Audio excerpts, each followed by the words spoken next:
Greetings, Mavericks and new viewers.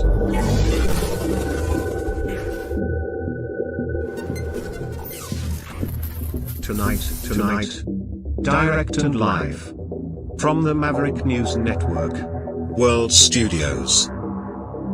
This is Maverick News with Rick Walker.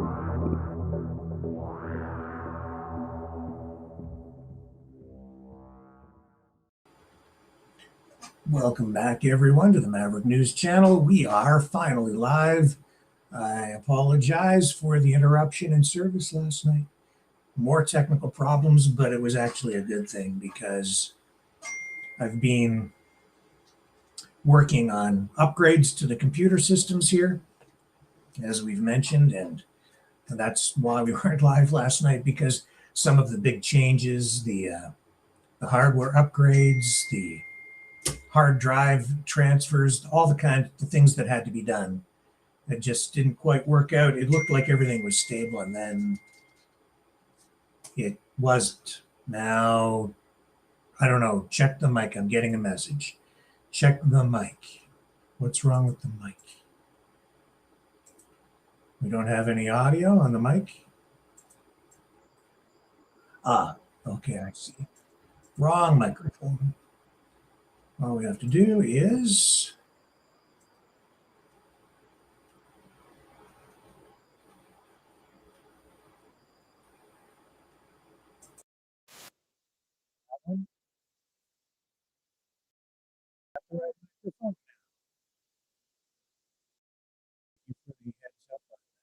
as we try to show on the road properly. No. Hang on.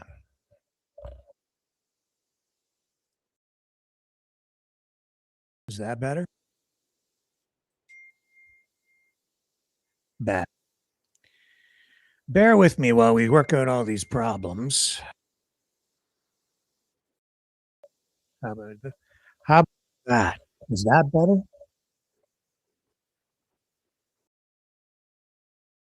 Do we have audio now?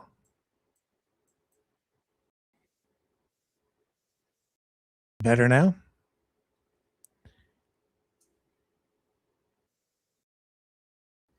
How are we doing?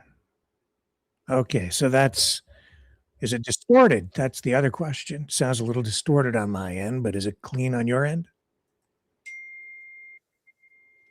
Okay. Excellent. Thank you. Okay, so hopefully it's balanced with the clips that we run tonight. This is the one of our other microphones, so we may have to go back to the other one as long as it works out. We'll see. Much to talk about tonight. Big announcement today with Prime Minister and Premier of Alberta, Daniel. Of course, talking about energy pipeline, announcing a deal on carbon taxing and a plan to finally get a pipeline built from Alberta to the West Coast. Not a done deal, but all the groundwork laid, apparently. So we'll dip into that tonight. And this comes on the heels of another big energy announcement coming from the Prime Minister yesterday. And we have so much other stuff going on out there tonight. We have Trump returning from his trip to China.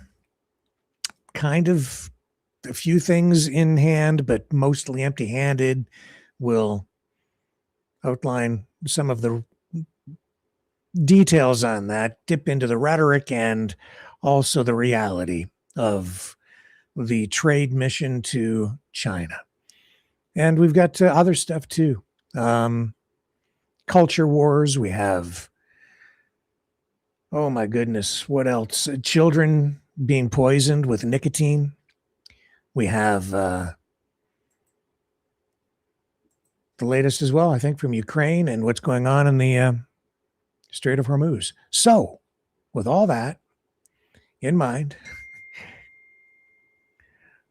we will come back on the other side and start digging into tonight's top news stories.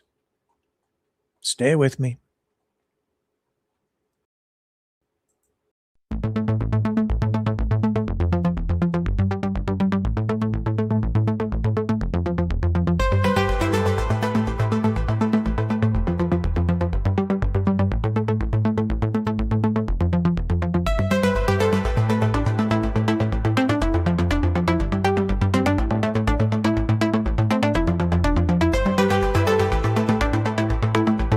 Maverick News. Expose lies and tell truth.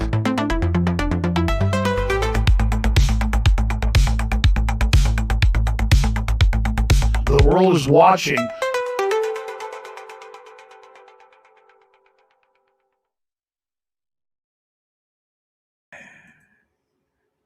All right. So, Alberta could be constructing a new oil pipeline as early as the fall of next year. Oil flowing through it as early as 2033, 34, but still no clear private sector investment in this. It's all been, I guess, green-lit by government on all levels. But still some work to be done. They need to attract the capital, the investment, the private sector element in all of this.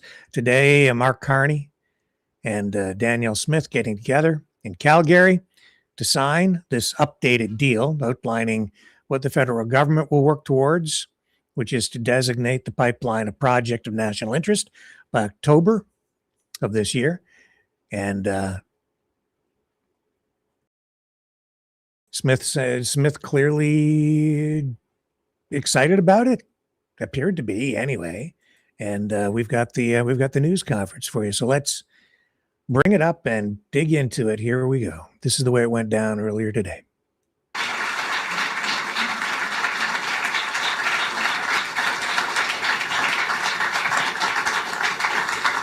Well, thank you, everyone. And hello, today is a good day for Alberta, and it's a good day for Canada. It's an honor to be here with Prime Minister Mark Carney to announce a major step forward in unlocking the enormous potential of Canadian energy. And I'm happy to share with Albertans that we'll be signing an agreement today that clearly sets out a pathway to the construction of a new oil pipeline to Asian markets, commencing as early as September 1st, 2027. The proposed West Coast oil pipeline would transport more than 1 million barrels of oil per day. This landmark agreement builds on the collaboration between the federal and provincial governments following the signing of the Alberta-Canada Energy Agreement, which was signed in November of 2025. Our governments have agreed to make targeted changes to our respective environmental policies that will lead to tangible outcomes that reduce regulatory uncertainty and create the conditions necessary for Alberta to significantly increase its energy production and exports to Asian and other markets. Today's implementation agreement also results in Alberta avoiding a significant increase to the federally mandated industrial carbon price, saving Alberta's industry partners approximately $250 billion in compliance costs over the next 2 decades to 2050. Under the new carbon pricing agreement, the industrial carbon price will be substantially lower than the previous federal policy, which would have required a carbon price of $170 per tonne by 2030. The headline carbon price will be substantially rolled back. It'll stay at $95 until the end of this year, and then it will increase to $100 for the next 3 years and reach $130 per tonne by 2035. This gives industry the time and certainty needed to plan, invest, and deliver real emissions-reducing projects without undermining competitiveness. It means that we're much closer to attaining our joint ambition to make Canada into a global energy leader and a trusted supplier of responsibly produced, lower emissions energy in the world. We've accomplished a lot together in less than 6 months. We've removed barriers that were holding back investment, like the clean electricity regulations and the proposed oil and gas emissions cap, and we've reached key agreements with the federal government on impact assessment cooperation, on methane equivalency, which we expect to finalize this year. Both governments also remain committed to working together with the Oil Sands Alliance, formerly Pathways companies, to advance the completion of the world's largest carbon capture, utilization and storage infrastructure project. At the same time, we're advancing the final submission to the West Coast Pipeline to the Major Projects Office by July the 1st. We're also establishing an electricity working group with the federal government to explore new low emissions technology, including nuclear, geothermal, abated natural gas, wind, solar, and hydrogen. As this work advances, the governments of Alberta and Canada remain committed to respecting constitutionally protected rights, engaging in early, consistent, and meaningful consultation with First Nations, and working with Indigenous communities to support opportunities for ownership and partnership. And I do want to sincerely thank the Prime Minister and his officials for approaching these negotiations in a genuine spirit of collaboration and in pursuit of a stronger, more secure, and an independent future for Canada. I also want to thank people across Alberta for their patience and for keeping faith throughout this process. Thank you, and I'll now turn it over to the Prime Minister. Well,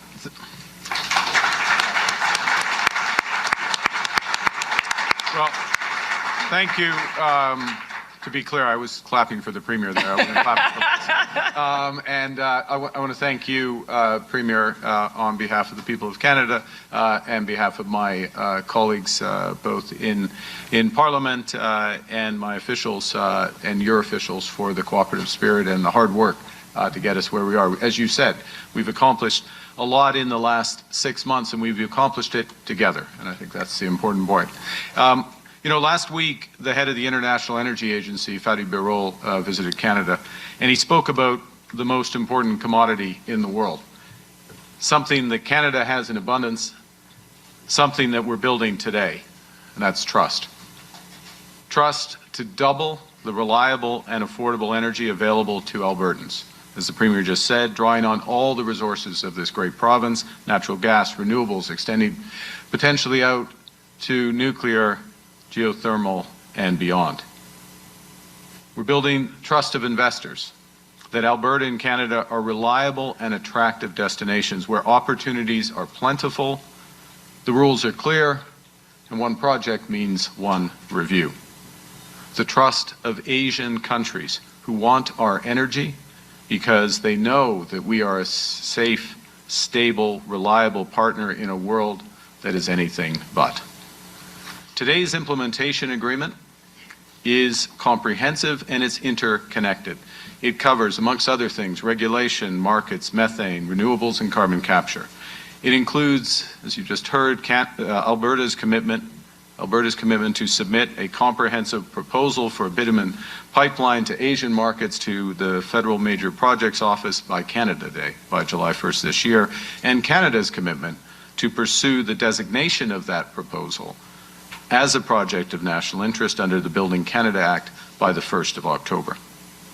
Now, earning trust, as we all know, it requires more than just ambition. It requires partnership and it requires cooperation. Cooperation that respects our duty to consult and ensures Indigenous economic benefits and opportunities for co-ownership exist in every project. Cooperation that recognizes British Columbians should share in substantial economic benefits from projects that impact them. And cooperation that will create tens of thousands of high-paying, rewarding, not just jobs, but careers across the skilled trades, engineering, and beyond. And today's agreement is also about creating a better world for our kids and our grandkids through major investments that will help put Canada on the path to net zero. Through a methane equivalency agreement that will lower methane emissions from oil and gas by 75% below 2014 levels by 2035. And through carbon markets that work. When we signed the MOU in November, an oversupply of credits had driven prices. I'm going to pause it there for a moment. I'm just going to ask a question. Do you guys know what net zero means? I was thinking about it overnight. These phrases, words are thrown around without definitions or explanations often. And I'm just wondering, what do you guys think net zero means? No cheating. Put it in the comments. Don't look it up. Don't use AI. I really want to know what's in your heads. Because I rarely ever hear it explained. Yeah, Dragon says no, net zero, no clue. Like, be honest. Does anybody really know? No. Okay, you think about it. Stop breathing. Not quite. I don't think so. Please elaborate. Okay, I will. Let's play this. We'll come back to it after we finish with the clip. Prices as low as $20 a ton, $75 below the headline price. And today, as you've just heard, Canada and Alberta have agreed to create markets that deliver an effective carbon price of $130 per ton by 2040, with binding annual benchmarks along the way. We will also issue 75 million tons of carbon contracts for difference to support major carbon capture, clean energy, other emission reduction projects, with the cost shared equally between us. In other words, we will have skin in the game so that that market actually works. Nous mettons en place un marché du carbone qui fonctionne. Un marché efficace qui offrira aux investisseurs la certitude à long terme nécessaire pour faire progresser les grands projets, développer le secteur énergétique du Canada et contribuer à atteindre la carbone neutralité d'ici 2050. Les énergies renouvelables deviendront plus compétitives grâce à l'accélération des processus d'approbation, à des nouvelles mesures fédérales et des incentives fédérales, ainsi qu'au contrat des différences. L'énergie la plus compétitive est celle qui est à faible coût, à faible risque et à faible émission. And that's the principle behind the Oil Sands Alliance, formerly Pathways, the largest global initiative for carbon capture and storage. And the proposed pipeline depends on that alliance, which will achieve emissions reductions equivalent to taking 90% of the vehicles off Alberta roads while generating over $16 billion in GDP as part of this overall package, which can create up to 50,000 jobs in Alberta and across Canada. Which brings me to Canada. Today is also about building trust in a Canada that works. A Canada rooted in cooperative federalism where we build together, pragmatically and ambitiously, to achieve our shared ambitions. A Canada where our differences are strengths to be nurtured and respected, not risks to be managed. A Canada that's strong but good. A Canada that's not just prosperous but fair. Not just for some most of the time, but for all of the time. Let me finish on a personal note. Some of you know I was born in Fort Smith, just north of the Alberta border. I was almost born in Alberta. I was born in the Northwest Territories. But in many ways just not far from the oil sands. And when I was born, the oil sands were a concept, a curiosity to most, a dream to but a few builders. By the time I was in junior high with Alex Porbay, some of you would know I was in junior high with Alex Porbay, junior high in Edmonton, the oil sands had been transformed already by that point to one of Canada's largest industries. And it happened because of the brilliance of our scientists, the drive of our entrepreneurs, yes, the support of provincial and federal governments, and the dedication of our skilled workers.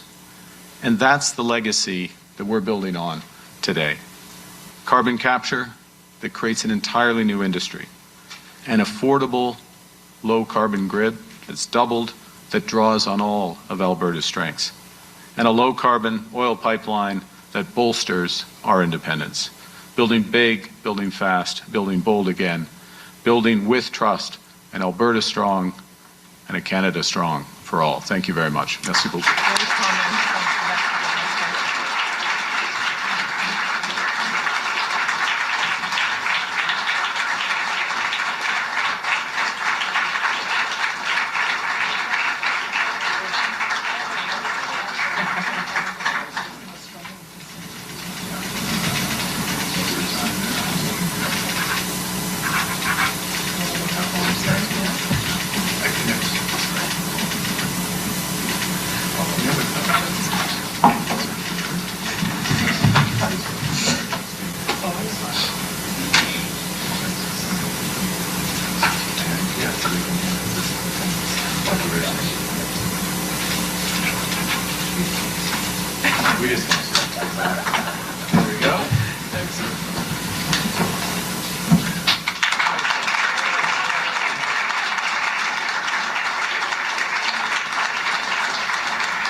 Yes, they're going to follow me, and we're going to go through there. Now we're going to go back to work.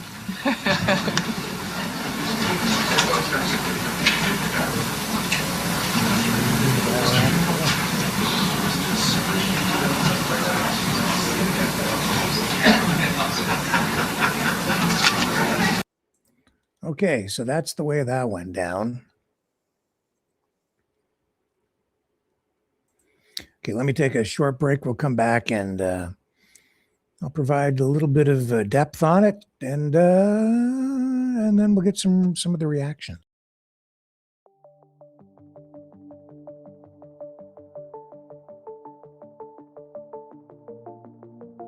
Greetings, brave Mavericks. Our quest for truth continues. We go beyond fake news. Together we expose propaganda. Together we pull others out of rabbit holes. We are maverick thinkers. We are all unique individuals, defenders of individual rights and freedoms, credible, trusted, grounded in reality. Maverick News, Maverick News. Defending free speech, Donate at freedomreporters.com. Do it now. Tomorrow may be too late. Maverick News. The world is watching.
Maverick News.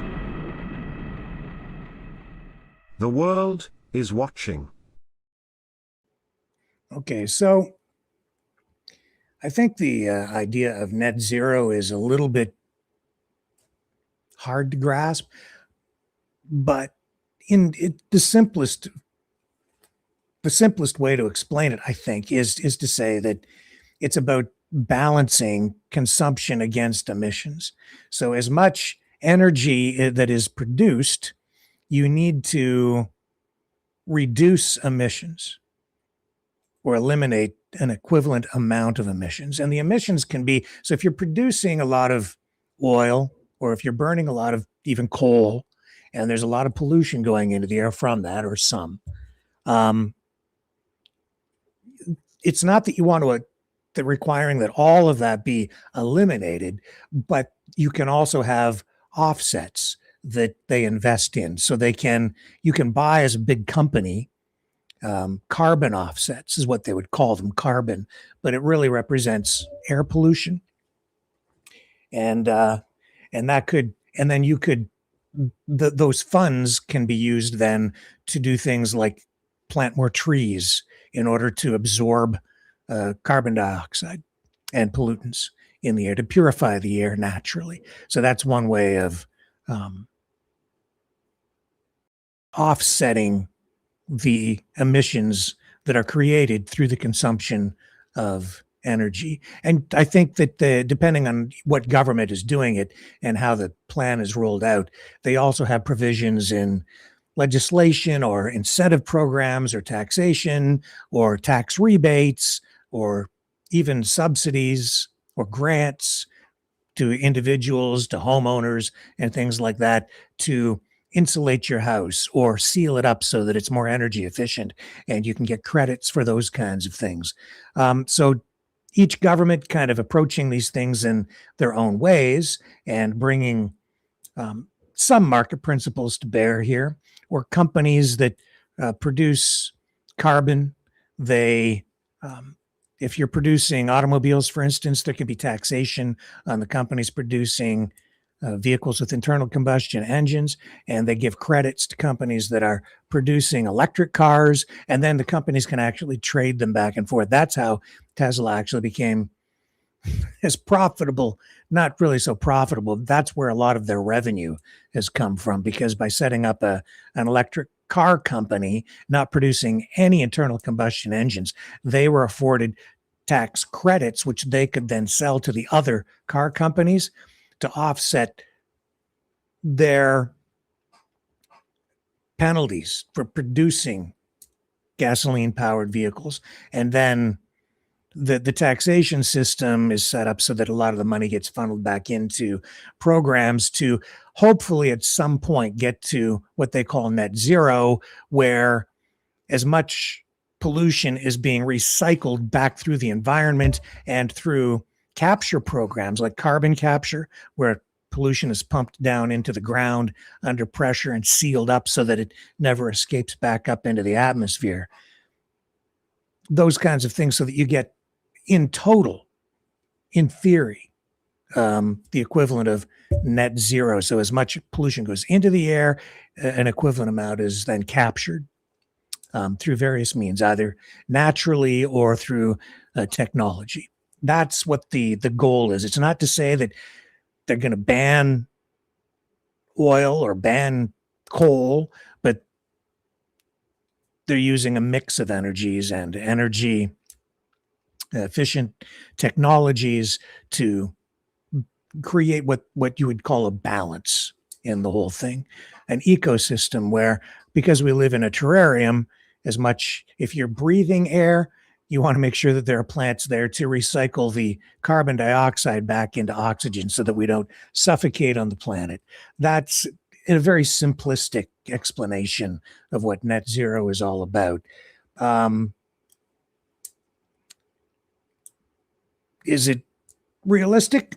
I think technology makes it possible to do just about anything, honestly. Whether it's safe or not, there are big issues that have to be grappled with, dealt with over time.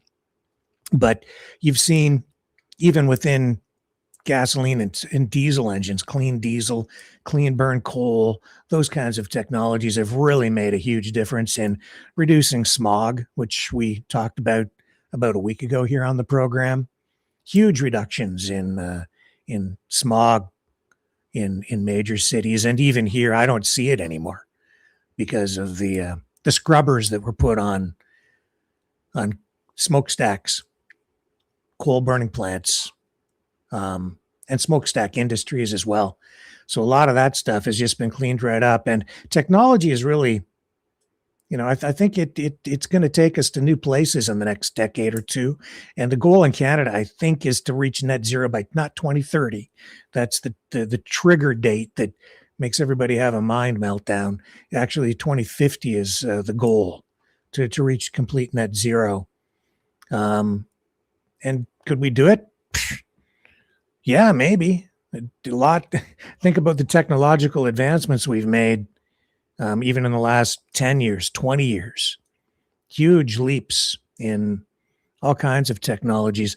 And as I've pointed out on the program, several times today, a 5-liter V8 engine, gasoline engine from Ford, gets better fuel economy and produces far less pollution than a 4-cylinder internal combustion engine in a Ford Pinto from the 1970s.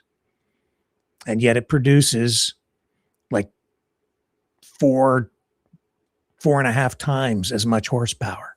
So incredible gains in efficiencies and huge reductions in emissions because of all kinds of technologies. So I'm a big believer in people. We can achieve incredible things over time, and put these naysayers and these people who are so negative and doomsdayers to put their concerns to rest. We're all supposed to be dead by now. When I think back to the 1970s when I was a kid, the predictions of overpopulation and there won't be enough food. These things have not come to pass.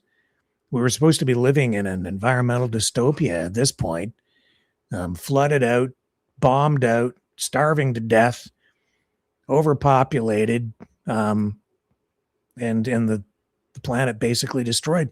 That just hasn't happened because we have all kinds of mechanization, technological innovation on the agricultural front, so that we're producing much higher yields and crops, and we're doing all of this now in ways that already produce far less pollution than we ever did back in the 70s and 60s when I was growing up. I look at the Great Lakes and how filthy dirty they were. Lake Erie was dying when I was a kid, but today it has really sprung back to life. And while there's still challenges there, I look at the lake and it's much cleaner than it was back then. Far, far cleaner. And companies no longer just dumping effluent into waterways. At least in most cases, they're following the rules and sometimes getting caught doing bad things. But huge leaps made forward in all of that. So that's what net zero is about. But it's used as a trigger by a lot of people for political reasons on both sides, because on the left, it's all being presented as a really positive thing. And on the other side, it's being portrayed as it's all about control and you can't have it. They're going to ban all the oil. Not quite. I think they do take a lot of it too far, and the climate change stuff, I question a lot of what they say, because I think that it is political as much as it is scientific.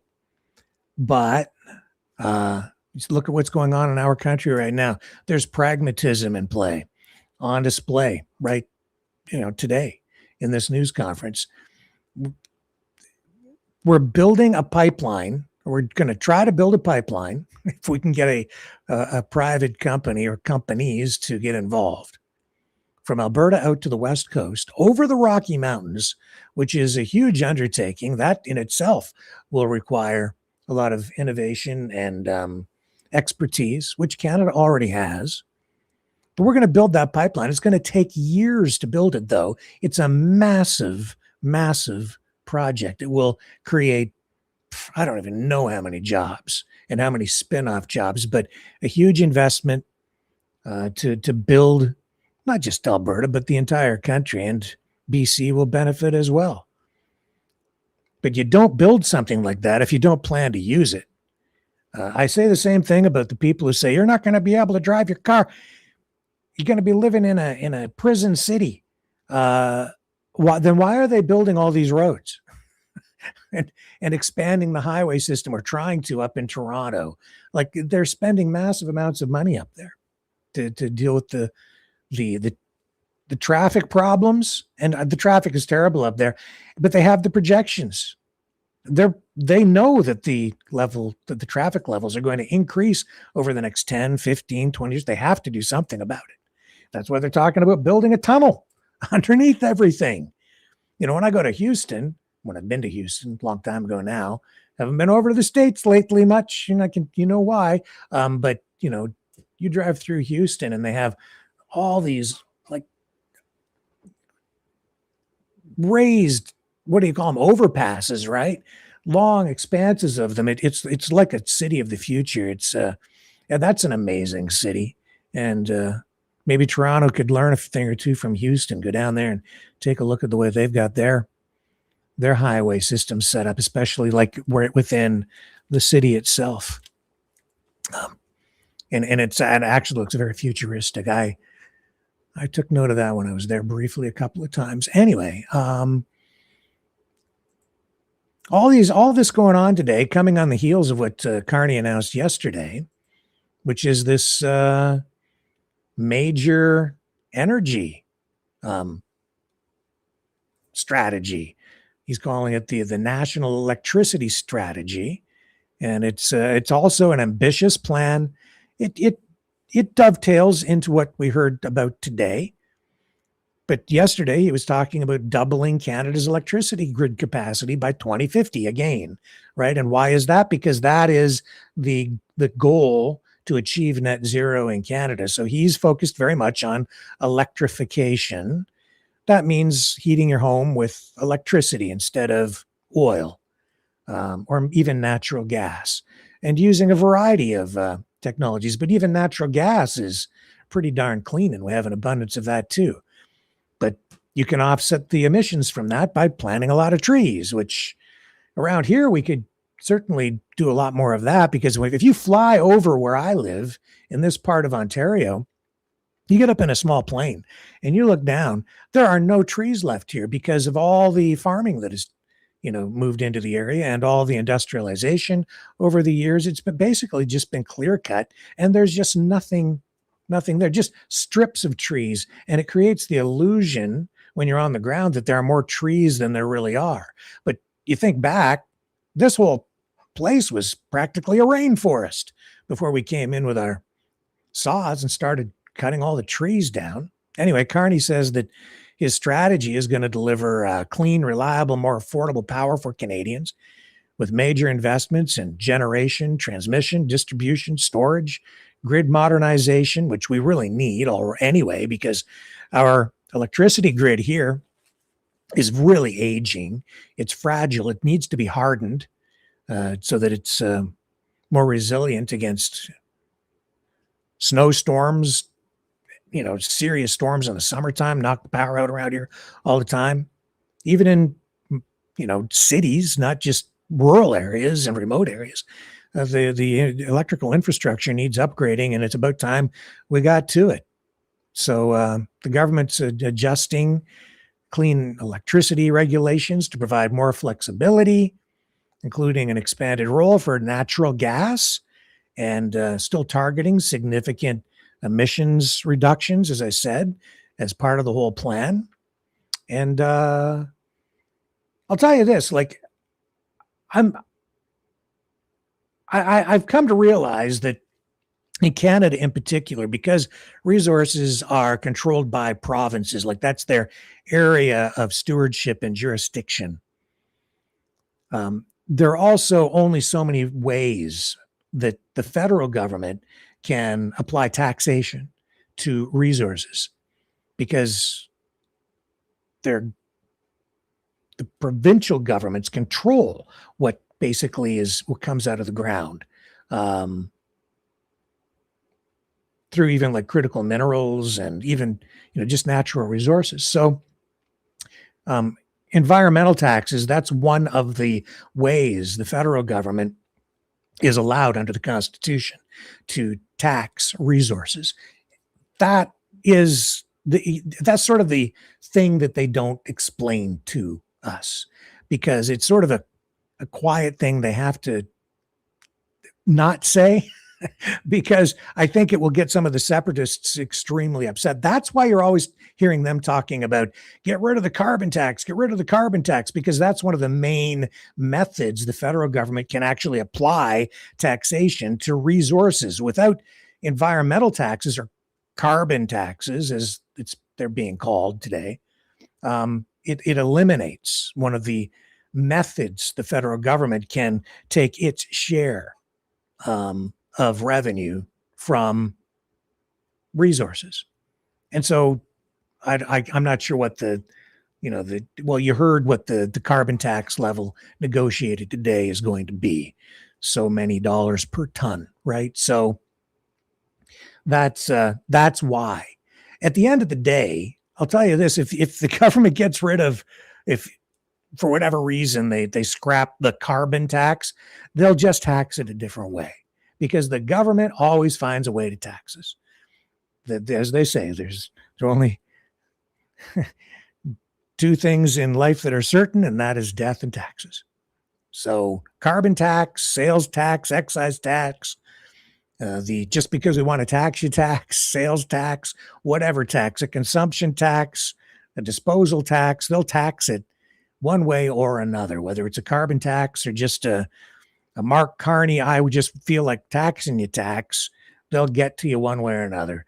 And if they have to use particular legal language to comply with the Constitution, they'll do that.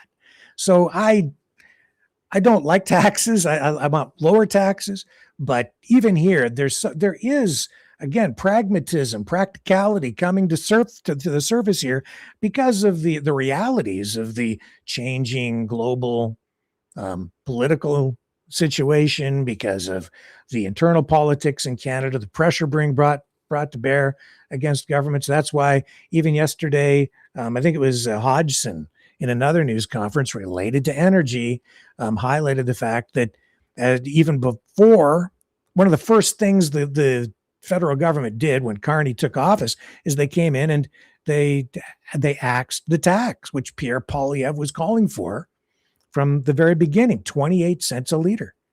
And it made a huge difference, and it's providing a cushion right now against these, skyrocketing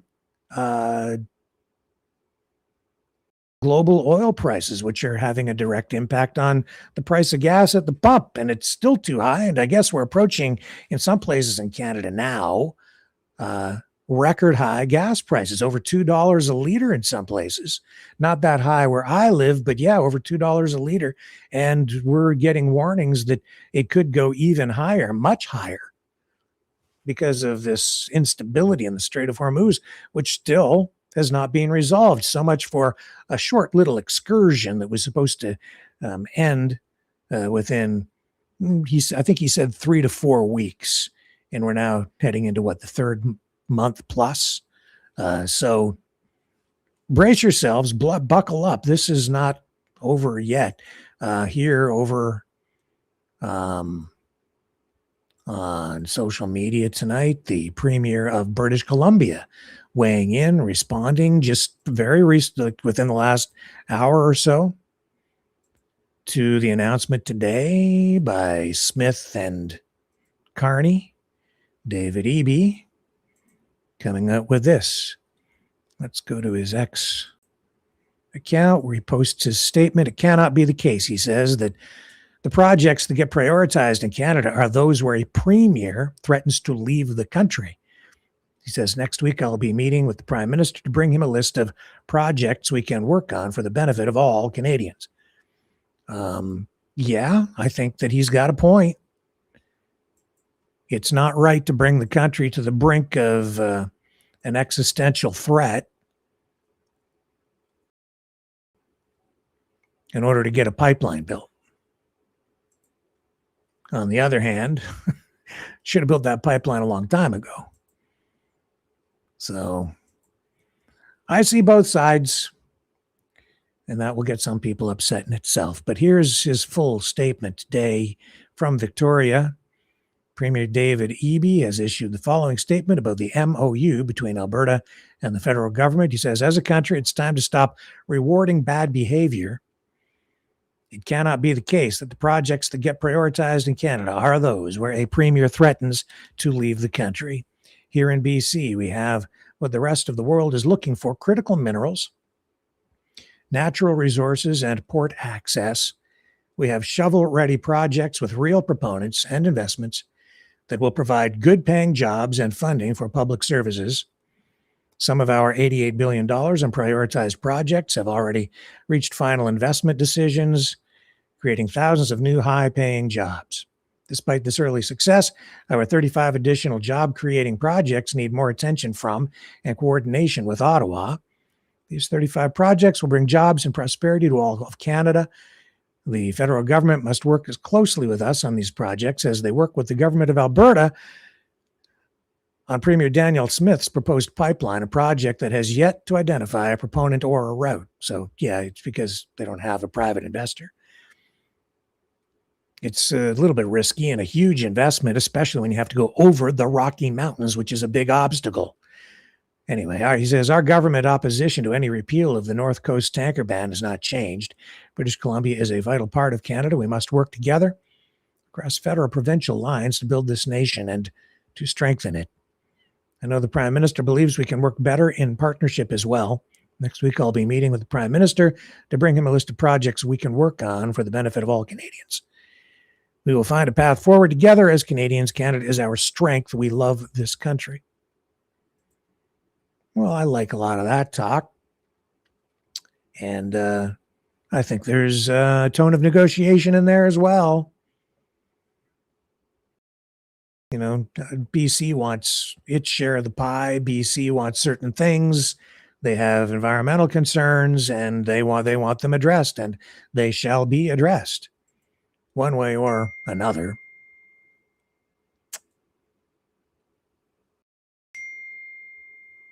There's some messages coming in. I'll check that to see what it's more about.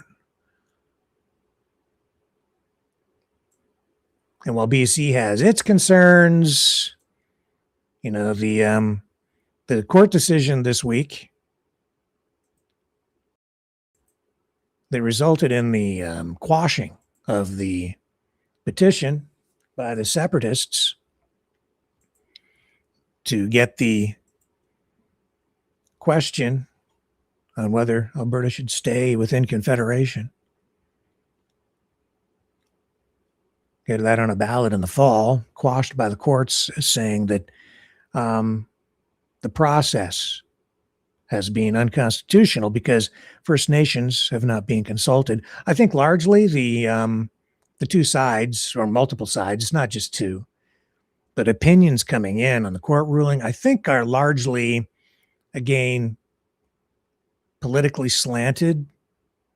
Sometimes I think not even fully informed or selectively informed, where the court decision itself, I think, is being either promoted or downplayed based on the views of the person presenting them, including Danielle Smith, who says that it's an error and it's undemocratic. And I don't really believe that either. I think that the court probably has a pretty valid point, but we shall see as it goes through the appeal process and people continue to express their concerns. But one way or another, there's no question that at some point in this process, the First Nations affected by this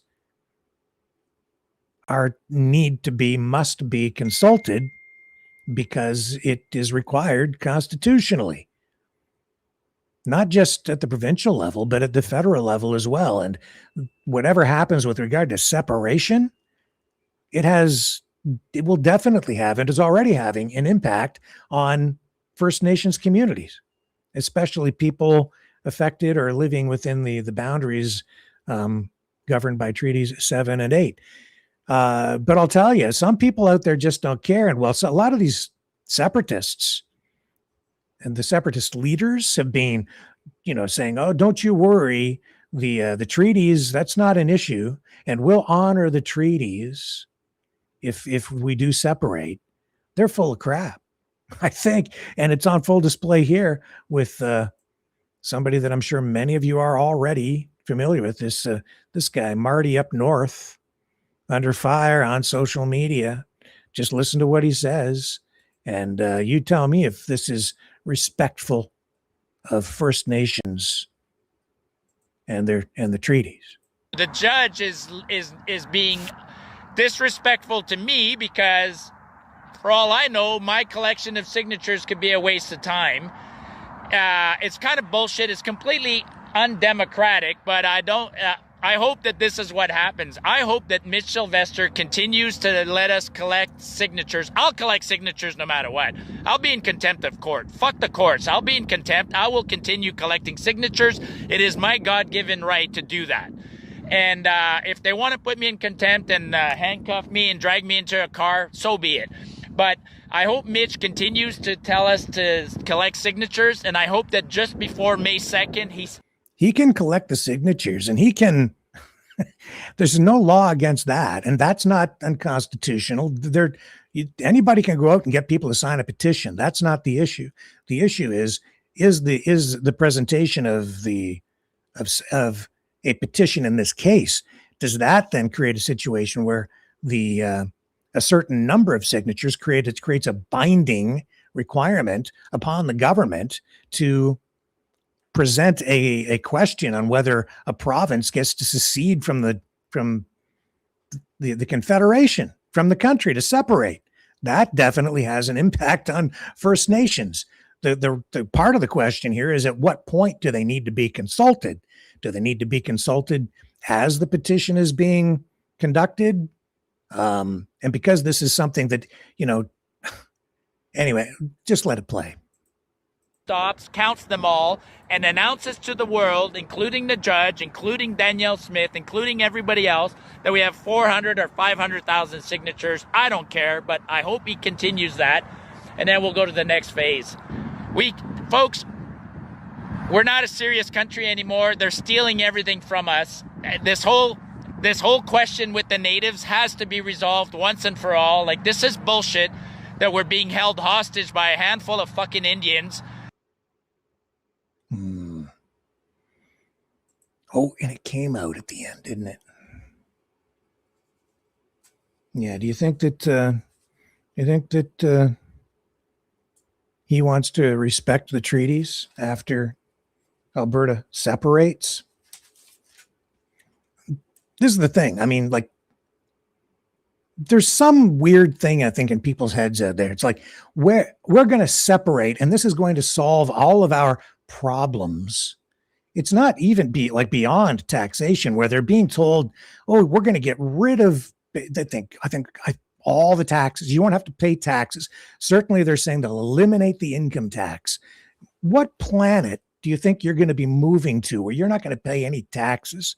More than that, why do these people think that all the things that they have grievances over, all the things that they don't like, will suddenly just disappear, vanish as soon as they separate? What are they upset about? LGBTQS plus rights. They're upset about all these culture issues, language issues, immigration. Oh, they'll have more control over immigration. But what are you going to do with all the people who already live there that you don't like after separation? What happens to them? They're still going to be there. What are you going to do with all the people who support the NDP who you don't like? You going to deport them? You're a New Democrat. You're gone. They're going to be there. All the political tensions, all the fights over religion and gender identity, and I mean, you pick the issue, it will all still be there, because the issues come from the people, and diversity of opinion, diversity of belief, diversity of everything. And none of that changes just because you separate, except that they think maybe they're going to be in control of the government. And if they're in control of the government, how do you think that you're going to maintain control of the government so that all these other people who were in power before the UCP came in, what are you going to do to make sure that they don't come to power? What kind of government will you have? This is the thing. It's not really a fully formed idea. You see some smatterings of a plan out there, but there's really no full plan. Who's going to be running the joint? Jeffrey Rath? Keith Wilson? David Parker, the guy who is not cooperating with Elections Alberta on the data breach question, the guy who apparently was leading the charge on allegedly distributing the electors list, which they're downplaying and saying, oh, it's no big deal. It's just the phone book, which it's not. It's personal information. It's a data breach. Everybody's concerned about privacy, digital IDs. These guys have already shown that they don't care. They got access to digital information, your digital identification, almost 3 million Albertans. They're not supposed to have it, let alone use it, let alone not just leak it or make it available through a breach, but they published it and made it available on a website that's open to the public. Because the people making these issues an issue really don't care about the issues. Not really. They don't have any real convictions. There's no real virtue there. It's all disingenuous. They don't care. They just want whatever that is they're after, whether it's the money or the power, control. And you know, if it's a democracy, you're in power today and out of power tomorrow. And if you're a politician, you're here today, gone tomorrow. If it's a democracy, will it actually be a democracy? They're screaming bloody murder, saying this is undemocratic. Yeah, well, you weren't in power like a couple of years ago because you had the NDP in power. I always wondered, how did the NDP come to power in Alberta, which is supposed to be the most conservative province in the country, but they had an NDP provincial government. And it's been like that off and on. It kind of blows my mind at times, but there it is, because it's not as conservative as a lot of people think that it is. It's divided. So good luck with your separation and these grandeur, these visions of grandeur, or conservative, or it's not even conservatism. Not really. This is not classic conservatism at play. This is an aberration. And there's no real political conviction or ideological conviction out there other than money, power, control. And yeah, they don't like there is an ideology behind it where it's about tearing things down. This is what we don't like, but they're not telling you what they are going to give you.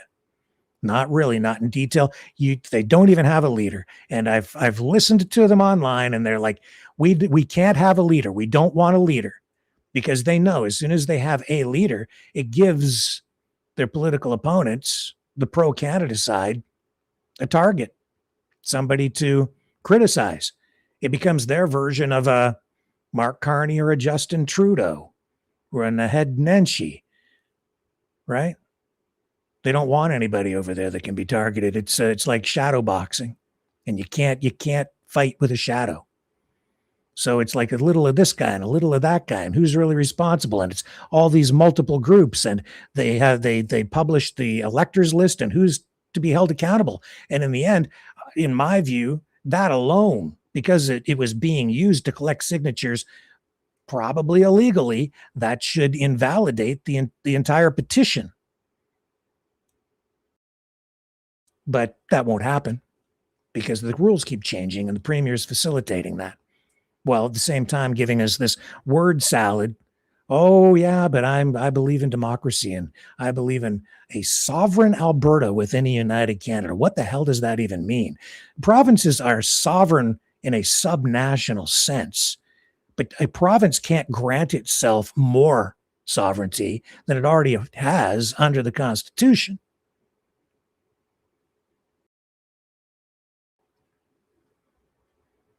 You can say that our constitutional rights as a subnational, not a national, not a nation state, but as a province with some sovereignty or some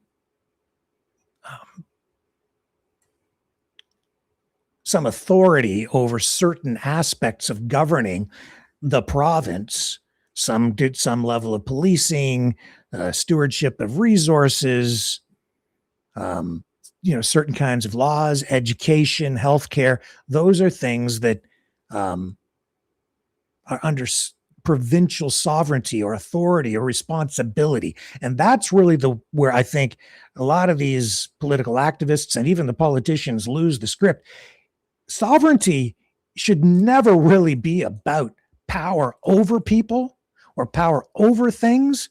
It's about responsibility in taking care of things and making sure that your social contract between government and the people is upheld, so that the government is responsible to the people and works for the people and is also responsible for taking care of the land and the resources and all of the areas where they have responsibilities, obligations to serve. That's what a politician is supposed to do, not control. And what's good for Alberta should be good for Canada, and what's good for Canada needs to be good for Alberta, and there needs to be balance. And good luck working it all out, because, my God, this is just getting started. I'll be back.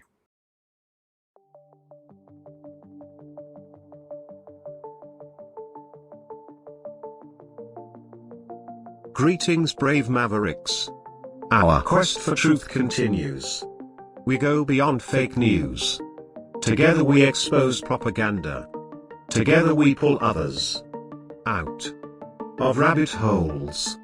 We are maverick thinkers. We are all unique individuals, defenders of individual rights and freedoms, credible, trusted, grounded in reality. Maverick News, Maverick News. Defending free speech, Donate at freedomreporters.com. Do it now. Tomorrow may be too late. Maverick News. The world is watching.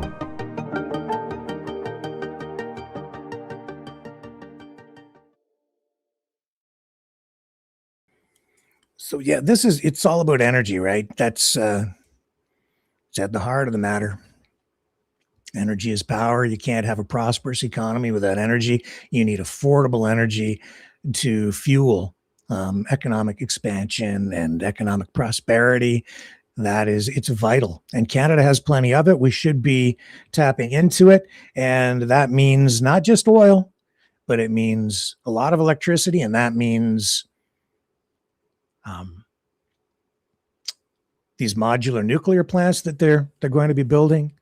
Canada has that technology. We already export a lot of our nuclear technology for the production of clean energy. I have concerns about nuclear because it produces radioactive waste, which needs to be disposed of in a safe manner. It's difficult, right? So that stuff has to be buried deep underground or placed into storage someplace, because it'll be radioactive like forever in human terms.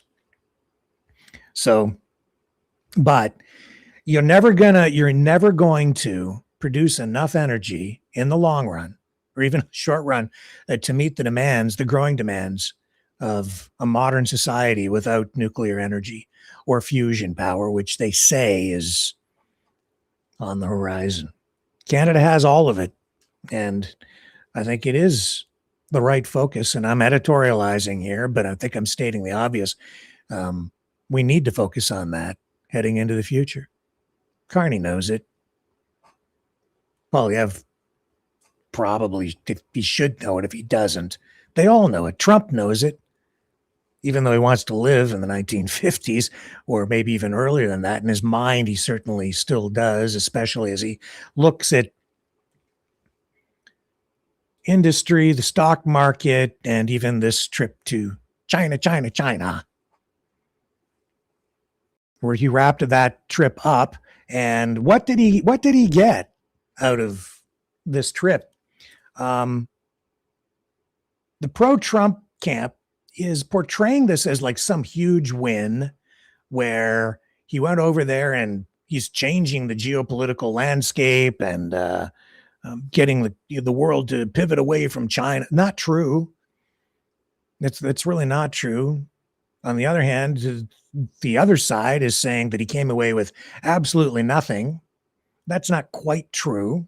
A little more true, but not quite. But the thing that I think a lot of people are missing is that what took place over there was a business meeting. A meeting between the Western oligarchs and the leaders of the Chinese Communist Party, which puts two economic systems at a table facing off in a showdown. That's really what happened. It was two economic worlds colliding, but finding that they need to find a way to coexist, work together, And while Trump didn't come away completely empty-handed, what he did come away with is being portrayed as something for America, but in reality, it's not for America. It's for the big corporate bosses, the billionaires who went to China with him. Think about it for a minute. What really happened over there? He took the CEOs or the top executives for companies like Boeing, Cargill, which is big ag, or big agribusiness. You had Elon Musk with Tesla, the guy from NVIDIA. So you've got the tech bros, you have a couple of them, you have aircraft industry, you have agriculture, technology, some, I think, energy interests there as well. And so what did he come away with? There was a deal on soybeans, but that's really nothing new. That's an extension of what they have already been negotiating and a framework that was already in place before that. So it will restore some of the lost soybean sales because the Chinese cut them off because of Trump's tariff war. Chinese held really all the cards at the table pretty much. You had this. What else did they come away with? There wasn't very much. I said before he went, they went there, they had something already worked out beforehand. I was quite certain because he wouldn't have gone if he didn't already have some sort of a deal in the bag, because he couldn't come back empty-handed. It would be a complete and total embarrassment. But what he came back with was really not very much new. The biggest thing that he came back here with was an order for 200 jets from Boeing, passenger jets. But even that is not a completely new thing. That's an extension or a massaging of a prior agreement, purchase agreement that had been sort of moving into a state of limbo because they'd purchased some previously, but now it's kind of restoring the process to bring 200 more of these jets exported from the U.S. to China. And I think that they've got... I think they can ramp it up to about 700, 750. Canada also, making some deals. And I think when you scale it, the two economies, Carney came away with much more in that way than Trump did on this trip. And in fact, these were not deals for the United States, in my view. These were specifically deals directly related to the oligarchs, to the big CEOs who went with him. It was like, I don't know who's paying for what, but I think they got a free trip to China to go over there and then collectively put a united front forward at a negotiating table to try to gain more access to the Chinese market, working together. And Trump's on their side, and he's bringing the leverage of the United States and tariff threats in order to get these already rich billionaire guys what they want from the Chinese. And the Chinese said, well, okay, we'll take a few more of your planes and we'll resume some of the soybean purchases, which we suspended because their farmers also were facing complete devastation because China is such a big consumer of soybeans. Canada had to grapple with that as well. But there he is. It was ridiculous on many levels to see Trump's basically going over there, bending the knee to Xi Jinping, a guy that he has been constantly criticizing, blaming for everything from COVID to you name it. I mean, spying and the drug problem and fentanyl, every bloody thing is China's fault. And you can't trust China. And as soon as Carney went to China, Trump has a conniption fit, melts down on the internet, threatens to impose 100% tariffs on everything produced in Canada that would be exported to the United States, doubling the cost to American companies and consumers of anything produced in Canada. 100% tariffs if you move forward with your deals with China. Then what does he do? A couple of months later, he's on a plane. He heads off to China, sits across from the table. He calls Xi Jinping his friend, doesn't have an unkind word for him during the trip and now even after. It's just ridiculous. His whole negotiating strategy has been laid out. It's exposed. People now see, how predictable he has become. The art of the deal. He didn't get much of a deal, but those big billionaires, a few of them did. And the whole concept of America going over there to negotiate these American companies, that's a falsity as well, a fallacy. It's completely fake. These companies are not American companies. Tesla, Elon Musk and Tesla, they already have massive investments in China right now. They produce Teslas in China. So you have these companies that are already doing business with China. And not only that, they're not owned by Americans exclusively. They're all owned by shareholders, sometimes through investment management companies, and sometimes through direct stock ownership by individuals. But all of these companies are multinationals owned by stockholders around the world. It's all traded on the stock exchanges, and people from around the world buy the shares of the companies now. And if you go back to, the 50s and 60s, say, General Motors, Ford, these companies, they did have shares, and they did, have sometimes some foreign investment within the companies themselves, but there was a different culture, and the ownership structure was somewhat, more American centric. And the head offices for these companies were definitely in like Detroit, in Detroit, and they were building V8s, and they had a sense of community responsibility, social responsibility that came with the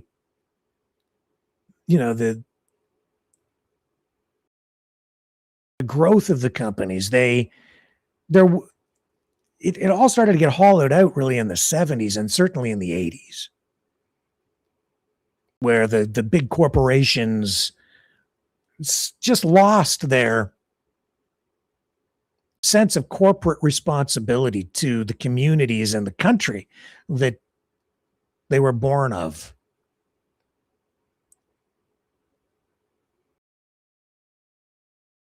I was through that old Packard plant a few times in Detroit, burned out building, just a symbol of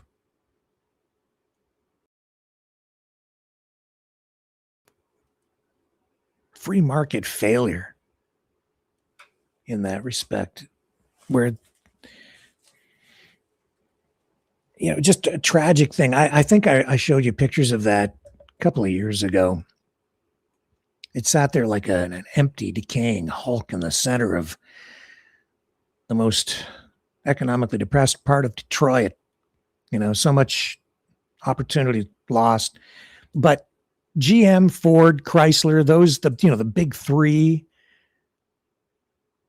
It was a different thing back then. Now they're all multinational companies, and this concept of, you got to buy a Ford or you got to buy a Chevy. Get yourself a Chevy truck. These are not American companies, and these guys sitting at the table, they were there representing their companies and themselves because they're all big oligarch billionaires.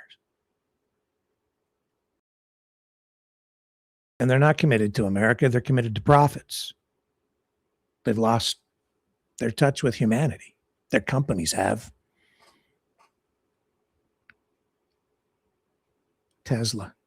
They used a lot of American taxpayer money, and I think Canadian to some degree too, to build the company. Carbon tax credits, research grants, you name it, tax breaks, on and on and on. Tesla is a company that's certainly not based on free market capitalism, but it is based on capitalism. And there is a difference. They're two different things, but they easily mesh. But the Chinese, they're not really free market capitalists. They're central market capitalists. But the emphasis on the government having heavy control over all these big companies that they have, and they've got their own economic problems, which I won't dig into tonight. But in some respects, there are real similarities between the way the United States is set up economically today. The difference is you've got the big billionaires club on the US side. That, in their view, is the free market. But I'll tell you, it isn't really a free market, because it's a billionaires free market club, and we ain't in it. Okay. Did you have a seat at the table? Donald Trump is supposed to represent you and me and Americans and the West, and certainly America first.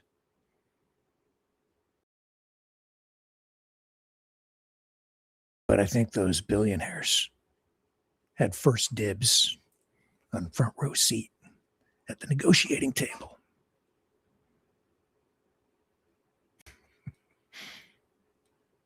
Are you waking up?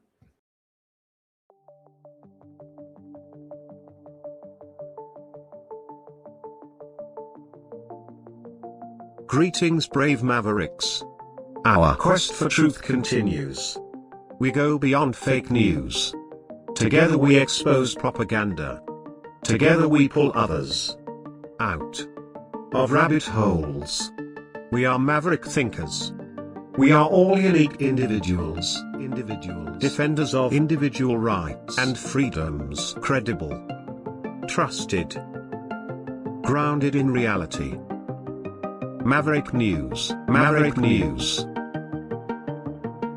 Defending free speech, free speech.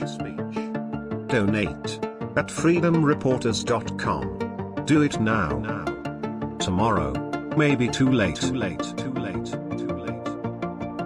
Maverick News.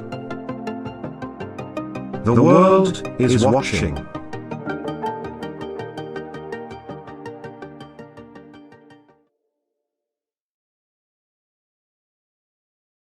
We have been talking in the past year about technocracy, the technate, right? I've been talking for longer than that about Alexander Dugin, the philosopher, Russian, his political ideology, Eurasianism. There are other names that are applied to it, even just Duginism, which calls for the restructuring, a new world order, carving the world up into spheres of domination, influence. China in its sphere of domination in Asia. You have Russia that, in his view, will become the dominant power over all of Europe. And then you have North America and the United States dominating every country in the Western Hemisphere. I'm just telling you that the MAGA movement is part of that. Whether they're even aware, I don't know, but the people leading it certainly are. Some of the people have met with Dugin.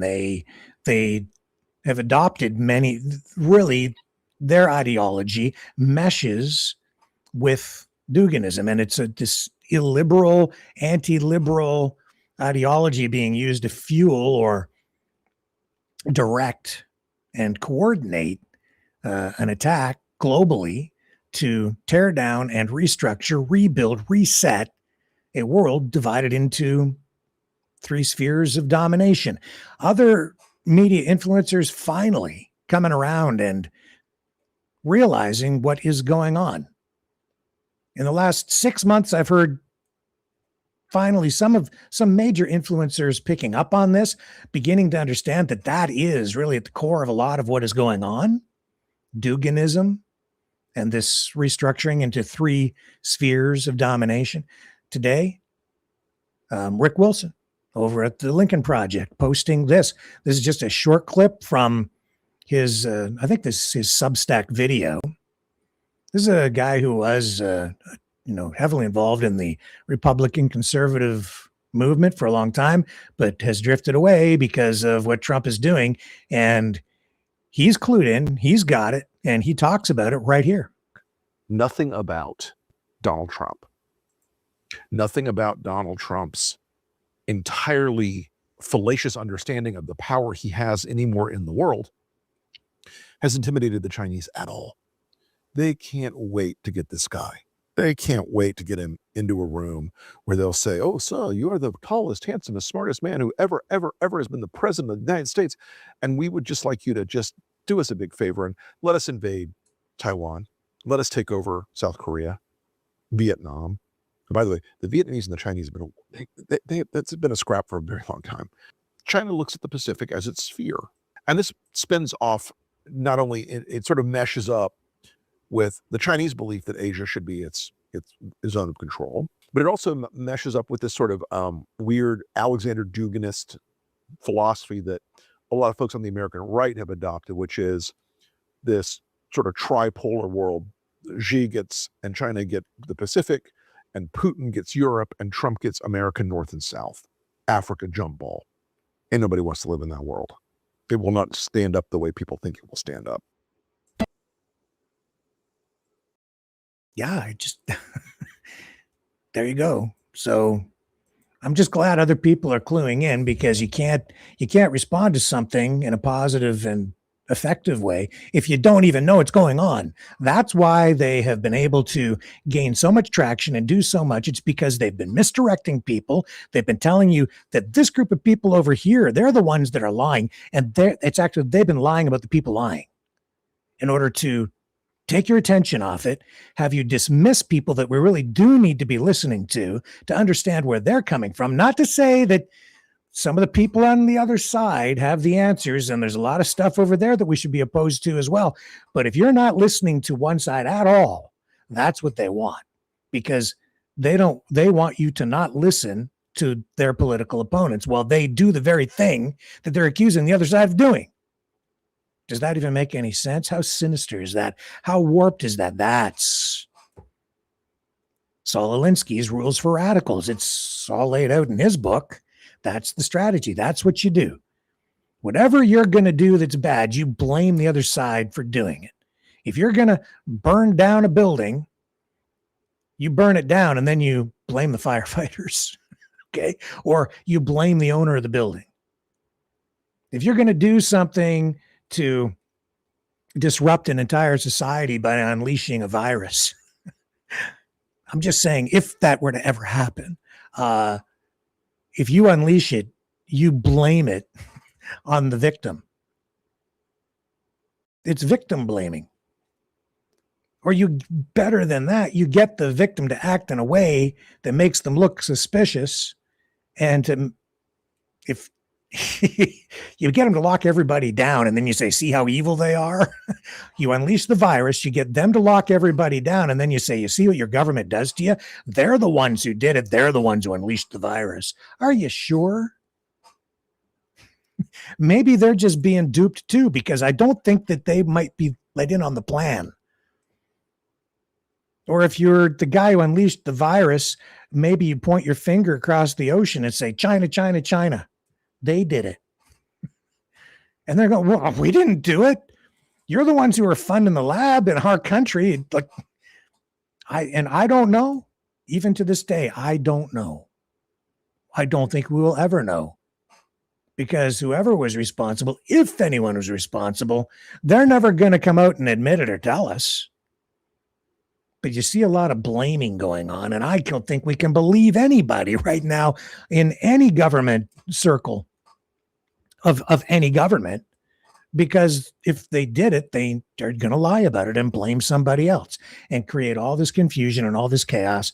But I'll tell you this, even if it wasn't somebody or a government that did it, if it was just something from nature, certain people certainly exploited it, didn't they? Yeah. And if you really want to know who does something, sometimes all you have to do is just look and say, and ask yourself, who really benefited most? Now, here's the irony, and here's something that maybe a lot of people haven't really thought of. Certainly, big pharma seemed to benefit from it. So there's that. I don't know that they created it. Can't say for sure, but let's say, okay, they probably made a lot of money. Probably still do. But you know who's benefited the most? Just think. Just pause for a moment. Really think about it. No, it wasn't Justin Trudeau.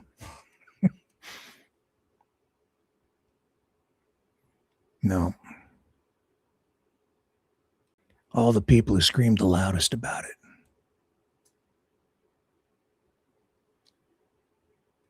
Some political groups gained a lot of traction.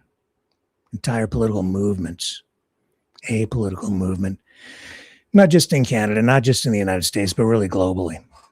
Who has benefited the most because of the lockdowns, the mandates,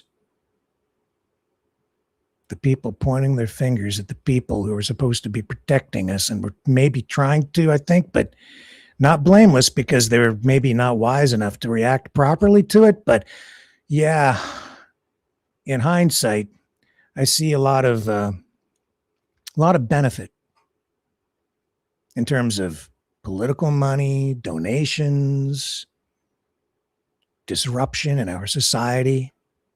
Who's benefited the most from that? The political opposition that continues to call for the destruction of our government,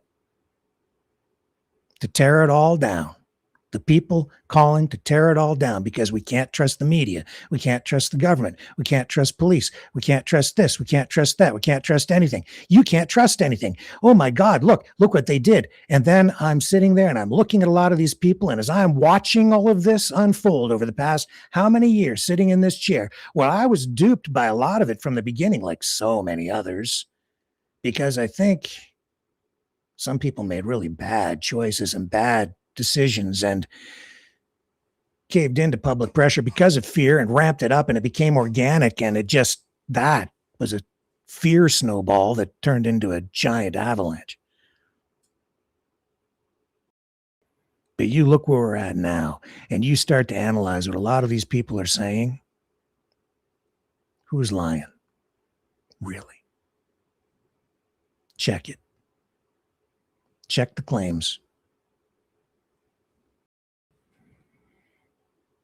Who's lying? Who's making money? That had no power, no influence, way out there in a political movement that prior had very little, if any, public support. I don't know if that's a conspiracy, but it certainly has become the reality where it's given rise to a lot of people who are doing the very thing that we've all been very afraid of for a long time, which is to destroy it, to tear it all down, and reset it.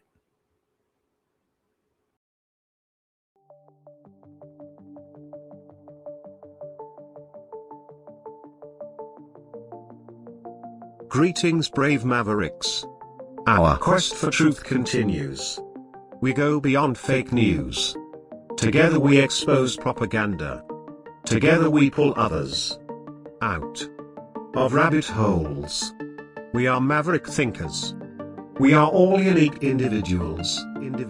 Defenders of individual rights and freedoms. Credible. Trusted. Grounded in reality. Maverick News. Maverick News. Defending free speech. Free speech. Donate at freedomreporters.com. Do it now. Tomorrow may be too late. Maverick News. The world is watching.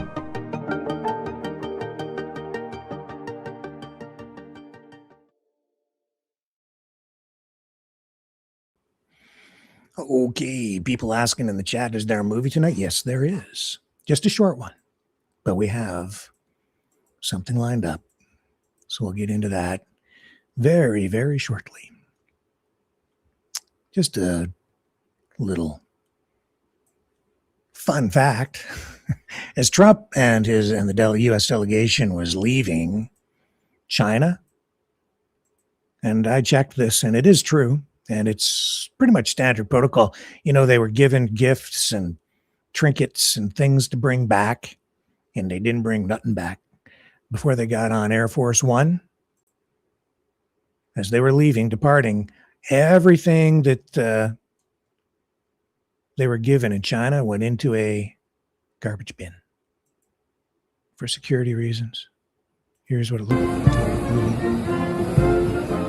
Bring the audio down. So I understand that, like, Trump was given some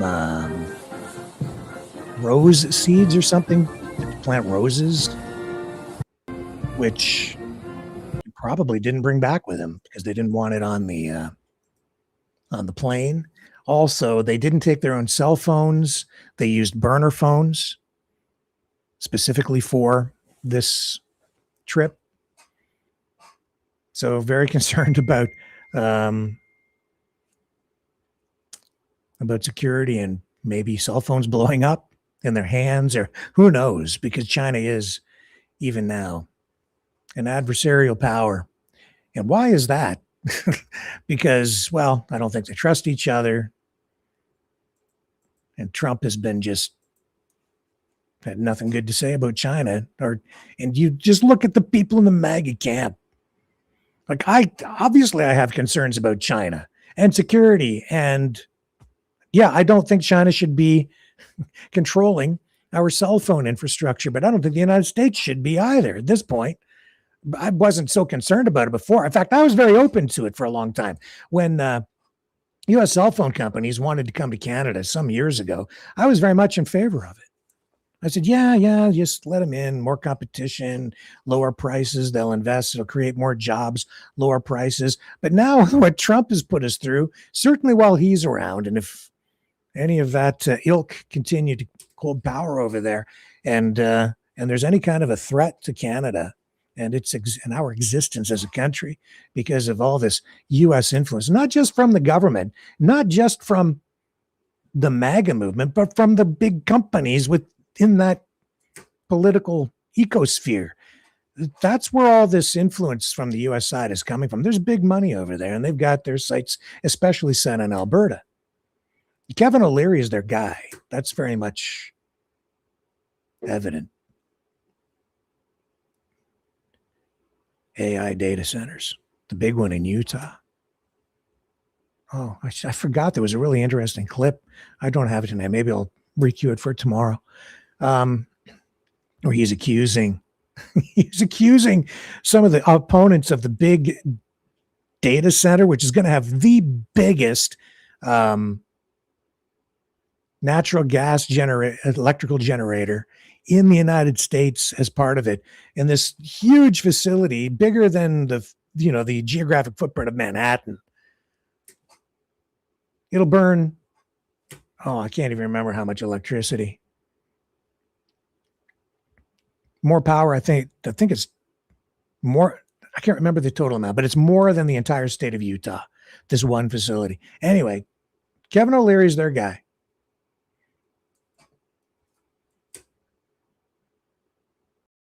And it's big U.S. money, big U.S. oil money, tech money, AI money, Bitcoin money. That's why they want these AI data centers. It's crazy when you think about it. Why? They're going to burn constantly and pollute water constantly in Salt Lake. And they'll do it in Alberta too, because they're going to build a similar facility up in Alberta. I don't hear too much negative about it, but I don't know. Maybe you should take a look at that out there, folks, because it's going to have a major impact on your communities, wherever it's going to be built. So they're going to burn natural gas, massive amounts of it. And you know what they're going to be doing? They're going to be mining for Bitcoin, guaranteed. When you think about that, how insane is that?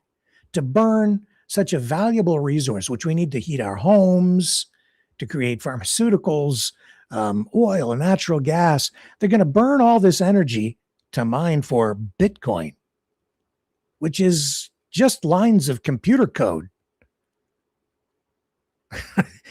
Because if you bring all that computing power to bear, use AI on top of it in order to figure out the fastest path to break the code to get all the Bitcoin, which is imaginary anyway. And for what? And it won't even exist if there's no energy left, because the whole thing is dependent on you can't have Bitcoin without electricity to power the computer infrastructure to keep it alive and in the cloud. People are crazy.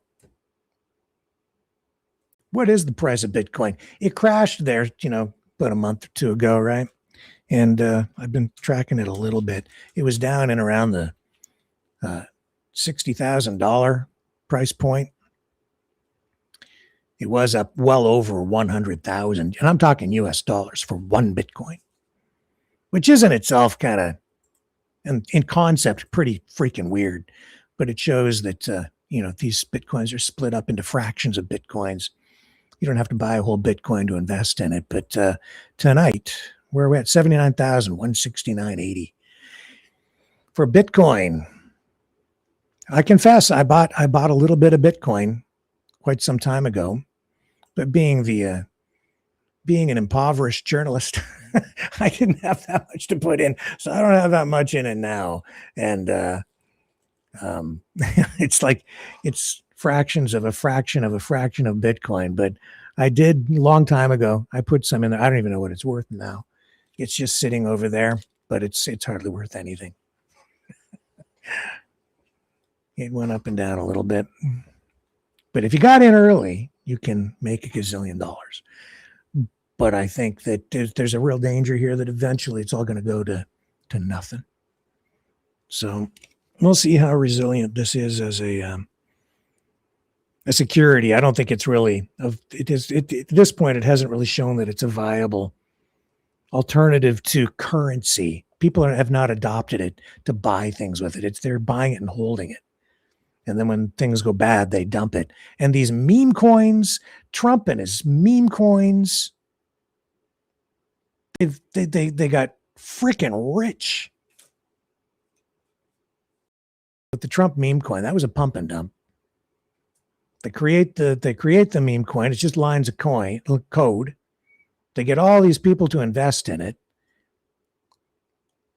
I can't remember the total amount there, but I understand that even through that, they've made close to $1 billion. And it went up to initially like $75, and now it's down. It's lost 96% of its value. So all the people who invested in it and bought as it was going up lost their shirts. And these are Trump supporters. I don't know how. I guess you think you must be in a cult if you get completely ripped off and you still support the guy. The one big rich guy, I think it's the same guy who bought the banana that was taped to the wall, and he paid so many hundreds of millions or whatever for that. He's suing Trump over that. So that's a pending court case, but he says he still supports Donald Trump. These things don't have any regulation attached to them, and they increased in value many times over after Trump was elected because he pivoted from being against cryptocurrencies altogether, calling them a scam, to embracing them during the last election campaign. Because now you see why, because his family issued their own coin, Trump coins. Made a bunch of money on it. He controls what the regulations are. So at the, from the pressure from the cryptocurrency community, he refrained from and rolled back a lot of the regulations. So there's really nothing there, very little to govern or protect investors. There's no full disclosure requirements and things of that nature. Meanwhile, again, they point the finger over at China, especially Binance, right? And even here in Ontario, Binance was banned because they weren't in compliance. See, the regulations up here are much stricter, and they were not in compliance with the in Ontario with the securities board. So they got turfed. That was several years ago, and I think they're still not back in business here. China. He's doing the same thing down there. And there, who else went on that trip to China? Eric. He's just there as part of the family. Right. Yeah. His son gets a front row seat at the billionaires gala in China too. Are you connecting the dots on that one? Yeah. Because, he can't, although Trump himself, I think he still has a lot of transactions going on, like a gazillion of them. I have to look up the total numbers, but there's Eric Trump, who is helping to run the Trump family businesses on Air Force One with his dad, going to a meeting to do trade deals with the Chinese, the CCP, directly. And then he's out there. He might as well have come on over here and I'm open for business on this free trip to China, this trade mission. Does he have the best interests of the United States? Is that America first, or is that Trump first? There's a real conflict of interest there. This is why you're seeing all this concern about the stock market going up and down and energy investments and so on. Because as soon as Trump makes an announcement, prices go up, and then he makes another one and the prices go down. And if you know about it in advance, or you figure out what's going to happen because you have basically inside information, it amounts basically to insider trading. And it's very clear that that's been what's been going on, because he's consulting, he's talking about what he's going to do, before he goes to Iran with this little excursion, this military excursion. He's telling people like Howard Lutnick and these others, many of whom are very savvy traders, that they come from the world of Wall Street. And if they're in these meetings and they know that Iran is about to be attacked, if they know that the U.S. Navy is going to block the blockade in the Strait of Hormuz, then you know how to invest your money before everybody else. So you can make the trades in advance, knowing full well what the market will do, because you know what geopolitical event is about to happen before anybody else. And that's illegal. But hey, as Richard Nixon said, it's not a crime when the president does it. And I guess maybe not, because he has total immunity. So he really is above the law in many respects. And the people around him, they all probably feel very protected because he has the power of the pardon. So even if they get caught, I don't know where these financial laws might come into play with respect to presidential powers and pardons, because it depends on what level of government is and what district these charges might be laid in and so on. So I'm not as well informed on U.S. law as I need to be to comment fully on this thing, but largely presidents who are served well by people who break the law on their behalf, end up being pardoned. Although not so much during the Nixon administration, because all the president's men basically paid a price in the end. But the one guy who paid a big price in terms of reputation, but not in terms of going to prison, was Richard Nixon. Because even there, a president who did such dishonest things and facilitated, enabled, and financed with payoffs, even criminal things. Even he, Richard Nixon, was pardoned in the end by the guy who came in to replace him, Gerald Ford, President Ford. It's okay. We forgive you.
Maverick News. The world is watching. So I know the standoff in the Strait of Hormuz continues tonight. Over in Ukraine, Zelensky has been posting that they have uncovered intelligence on the Russian side. I think I have the clip. Here we go. And I guess they have some receipts to back up these claims, but he's saying that they have Russian documents outlining targets for strikes in Kyiv and other Ukrainian cities, targeting political and military facilities where army leadership and government officials are often located, including the capital. So, according to what Zelensky is posting, he's saying the Russians have been nursing the plan for a long time, and now after Iran becoming active again, trying to locate where the leadership of Ukraine is and track their movements so they can launch some sort of an attack. And not just Ukrainian leadership, but also intelligence agencies, special services. But he's vowing to continue with the resistance, and all indications are that while the Russians were thinking they would make gains this spring with new offensives, it's actually gone the other way. And they've lost ground. Here's a clip of Zelensky. Українці, українки сьогодні вдалося повернути. We brought 209 of our people home. Let's bring the audio down a bit. I'll read the captions. Додому 209 наших людей.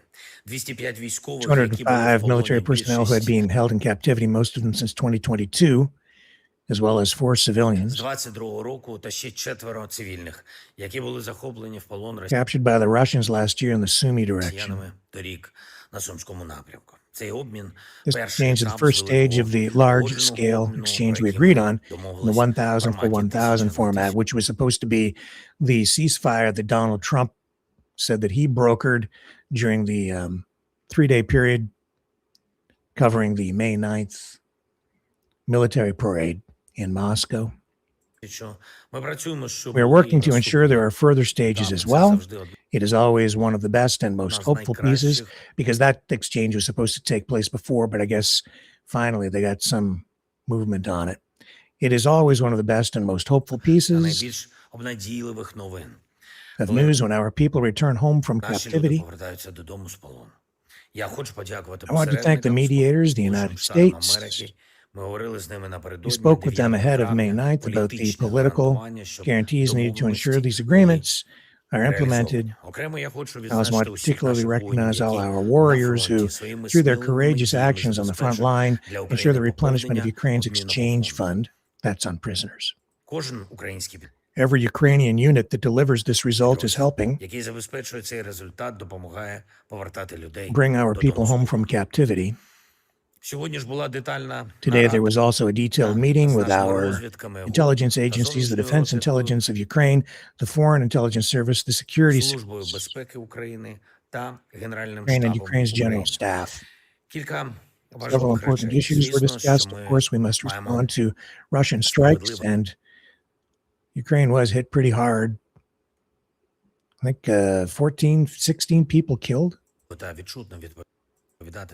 Just overnight, I believe, against our cities and villages in just a tangible way. I approved certain response formats. Last night, the enemy already saw strikes hitting, in particular their oil facilities and military strikes, and that is also true. Ukraine did take out a major oil processing facility. I'll see if I can find you video of that, but at least we're mentioning it. We're continuing these operations. Our intelligence services are also performing effectively. And that single facility taken out overnight, I think it accounted for like 5% or more of total oil refining capacity inside Russia. So they've been pretty aggressive about taking out the oil industry infrastructure within Russia itself. He says, first, we clearly understand what is between Russia and the leadership of Belarus. The Russians have recently stepped up their activity.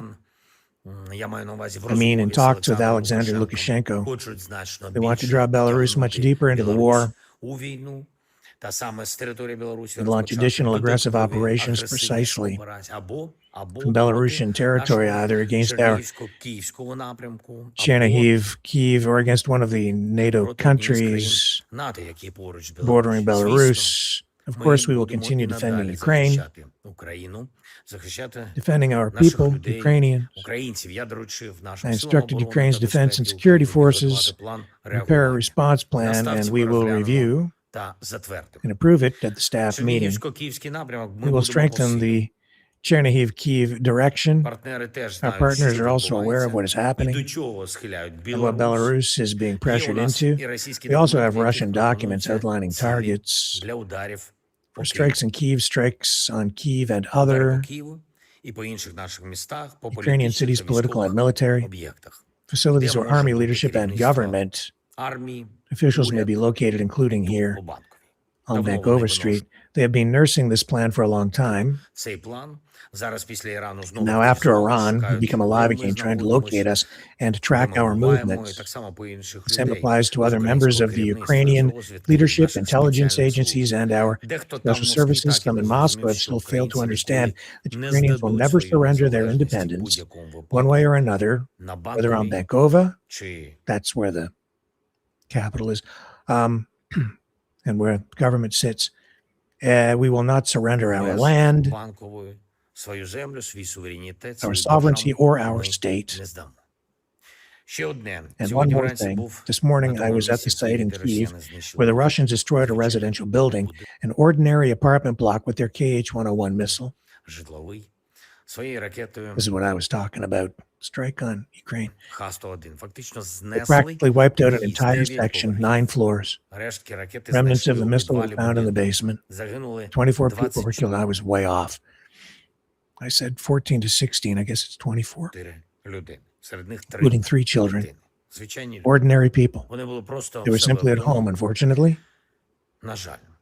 My deepest condolences to their families and loved ones. It is important that the world does not remain silent about such strikes, and it is important that support for Ukraine continues. The support is not about us taking what belongs to others. It is about helping Ukrainians defend what is ours, our freedom, our lives. We will certainly defend Ukraine. No matter what threats we face, Ukraine exists, and it will remain. Russia must end this war of theirs. We need peace. Glory to Ukraine.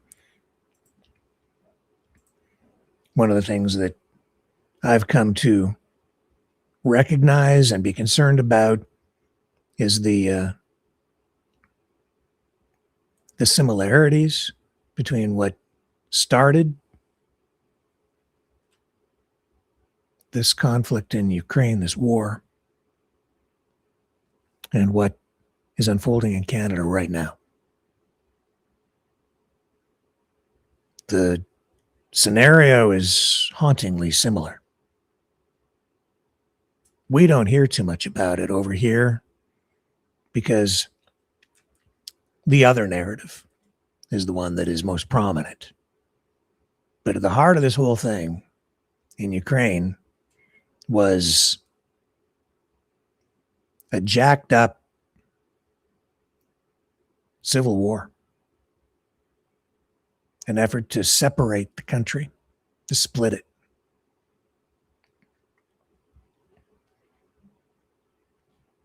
And then a process. A political process, a referendum, a vote. and then support for the separatists from a superpower. God, I hope that doesn't happen here.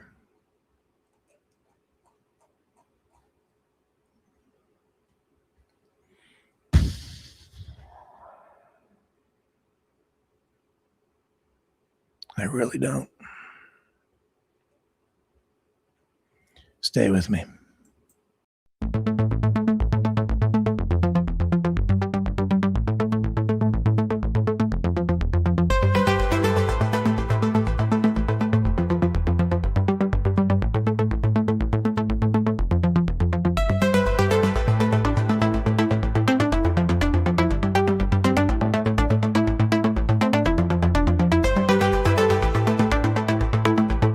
Maverick News. Expose lies and tell truth.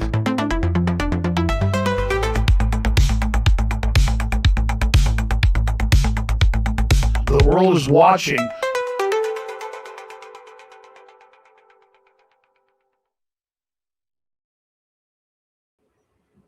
So we are going to have a movie here in a moment as we near the end of our news portion. We're going to pivot to Maverick Midnight Matinee, and I'll give you the details on that in a moment. But I should show you this first.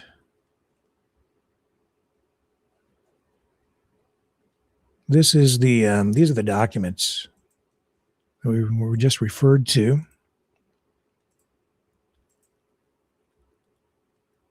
Saying that the intelligence services uncovered these.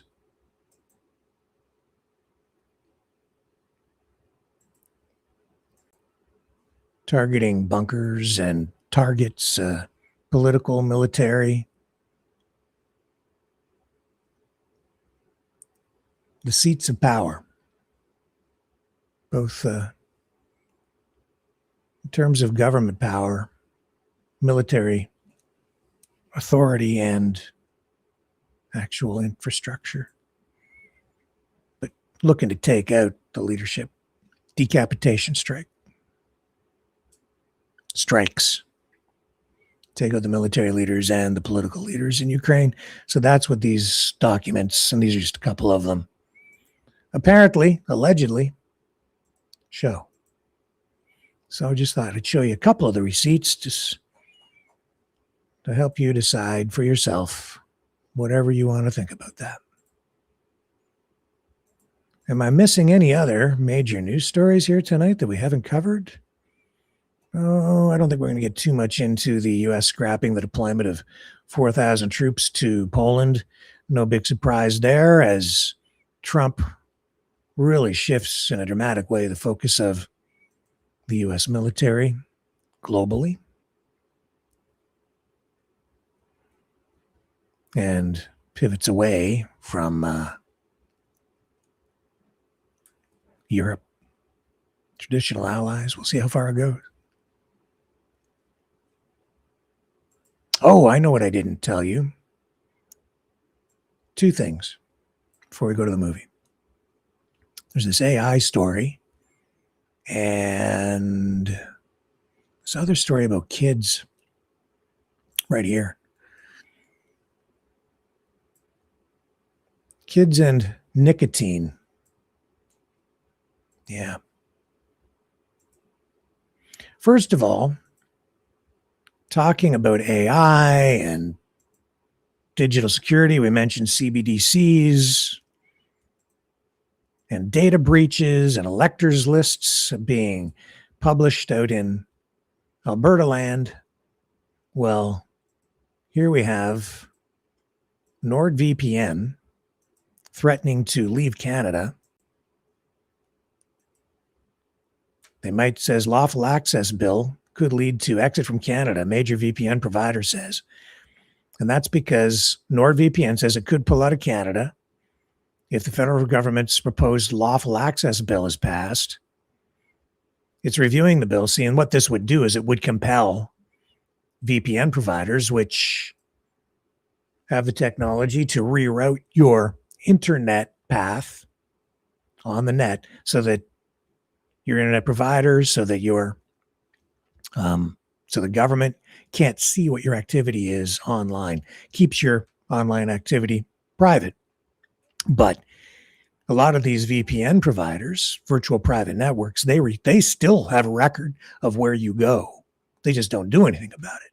They don't block access. It allows you to watch movies that otherwise would not be available in your country or your geographic area, things like that. Restricted access. If you want to watch news content on Facebook from other countries, you can still do that, or even news content online from Canada, but you can't do that on Facebook because they didn't want to pay the taxes, the tax fee in Canada, which people don't understand that either. They think it's just the government preventing Facebook from presenting the news content. No, the way it really works is Facebook was going to be, all the social media platforms have to pay a tax if they carry news content. And if they carry the news content, then the news organizations, which are declared to be either news or not news, but if they are news, then they would receive money from the social media companies through taxation. But anyway, NordVPN saying if this law goes through, they may leave Canada because the law would compel them to, when there are investigations into certain kinds of online crimes or crimes that need to be investigated using data collected online, that the VPN companies would be compelled to give up that private information. And they're saying, well, wouldn't want to do that. So if the law is passed, we might just not provide our service in Canada anymore. So there's another little wrinkle in the evolution of technology that we as a society will need to grapple with, because a lot of this stuff is kind of new. We need to find solutions, answers. The other thing that I've been taking note of, and it's funny, I guess it's not funny or even ironic, because this stuff is being fed to me now because I've been looking into nicotine, these nicotine pouches. Because I've noticed, and maybe I'm late to the game, excuse me while I clear my throat. Maybe you've noticed as well, and it's been documented in some other work, but I think I might be digging into it a little bit more. Influencers on the right, whatever the right is, but on the right, conservative, populist social media streamers, they have been pushing, I would say promoting, these nicotine pouches, and in particular, most often, the brand Zyn.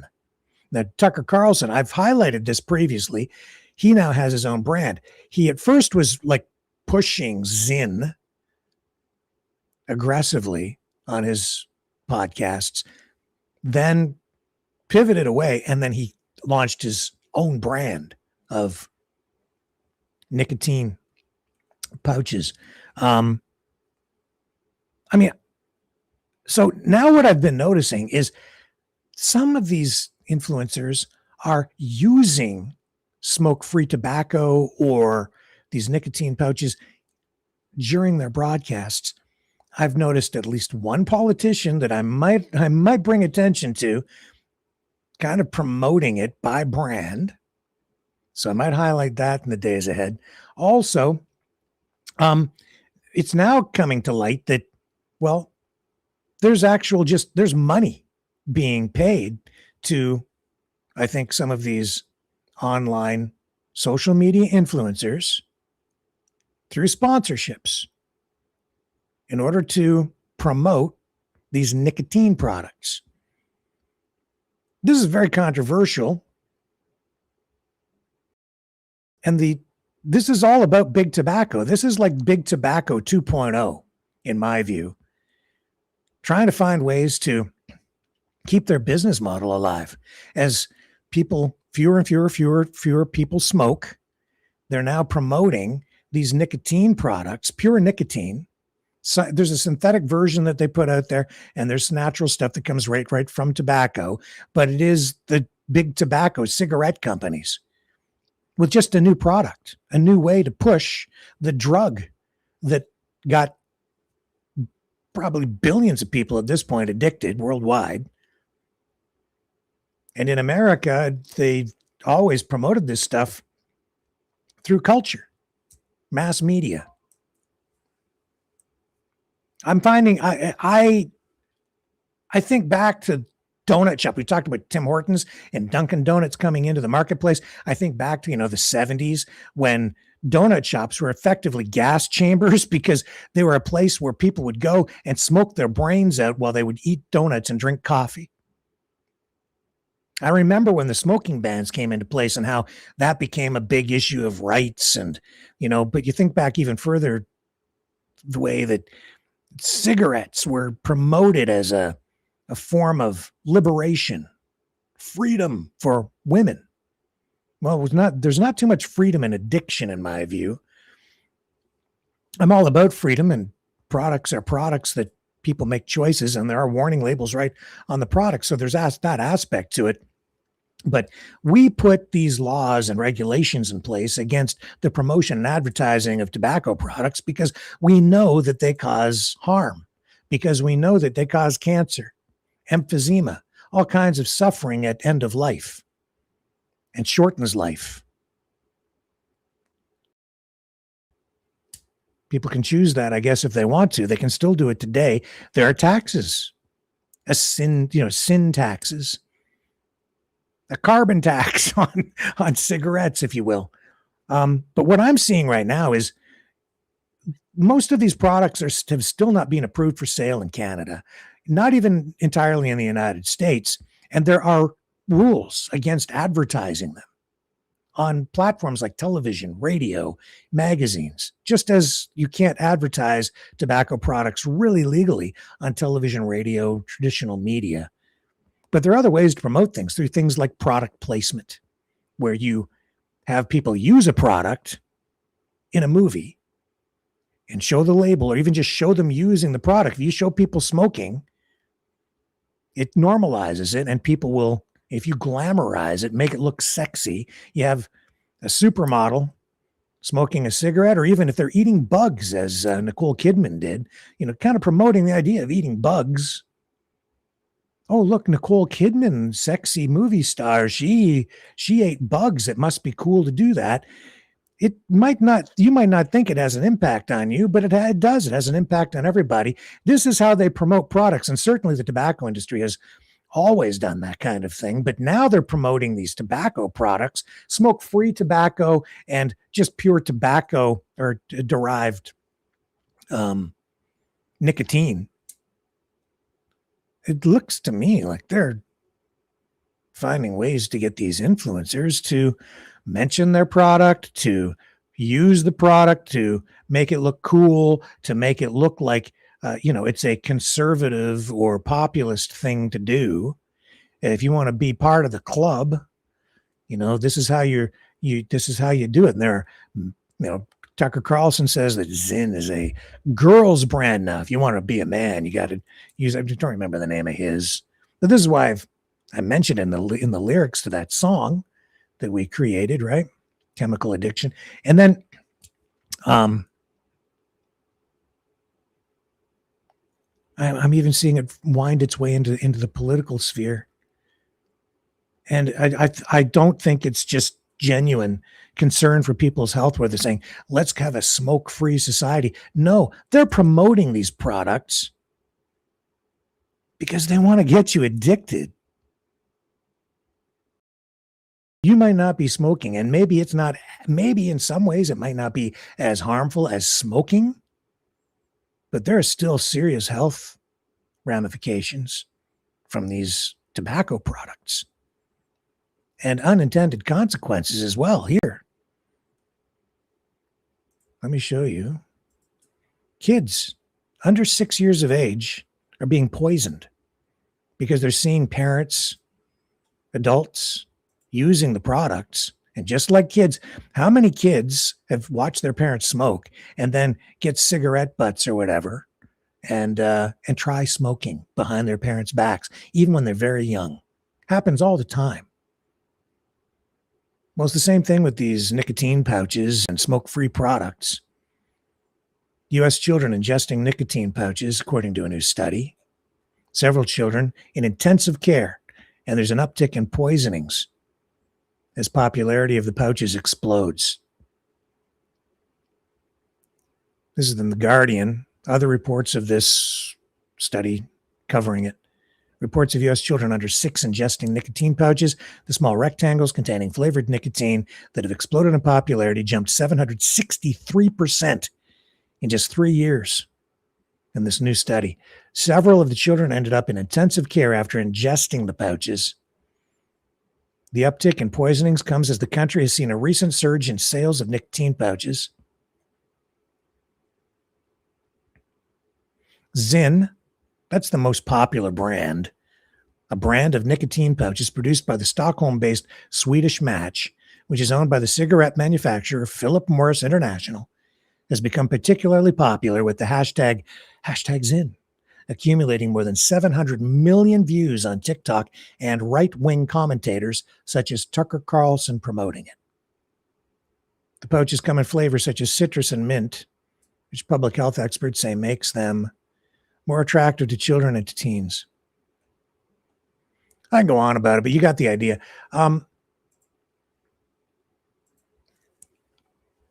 Kids getting access to it. Oh, look, my parents do it. It's cool. I'm going to put this in my mouth too. And there are negative health effects from this. Gum disease, irritation of the throat, and other serious health problems arise from, continued use of these products. And the biggest thing, I think, is that it's highly, highly addictive. You're concerned about fentanyl? Nicotine is one of the most addictive substances, chemicals in the world, ever created, ever discovered, natural or not. I'm not buying into the marketing and the rhetoric coming from the people promoting it, these products, as saying that they make you an unstoppable force. Oh, no doubt that I don't use it. I don't know. I have as much clarity of mind as I need. I don't need to get addicted to a product that will cost me untold amounts of money before I die.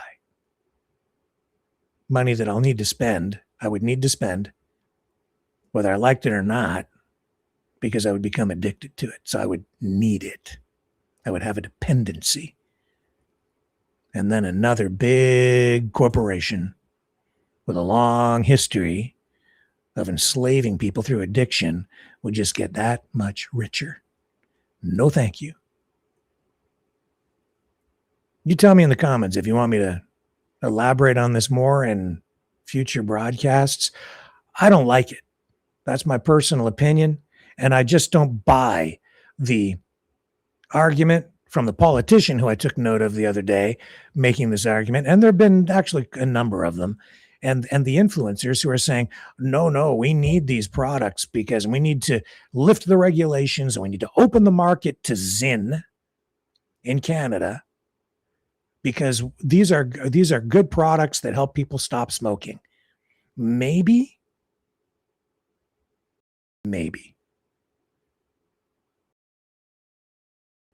But I also see that they're getting a whole new generation, a whole new customer base addicted with the help of some people who we're supposed to trust. And I'm telling you, my trust in so many of them right now has been greatly eroded. We'll come back on the other side of this, and I'll tell you what tonight's movie is going to be.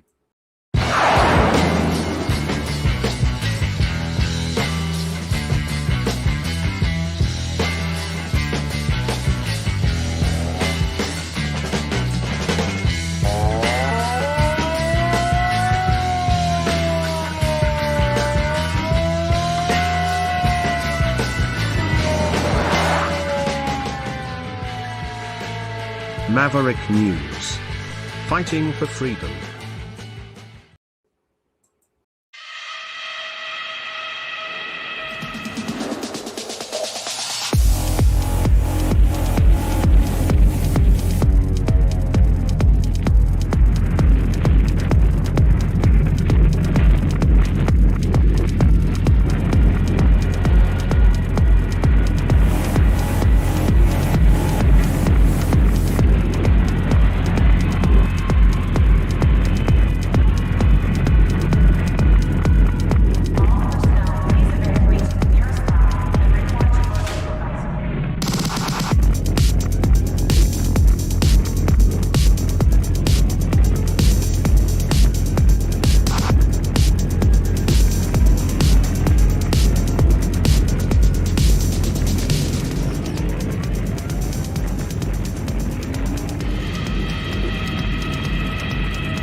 Maverick News.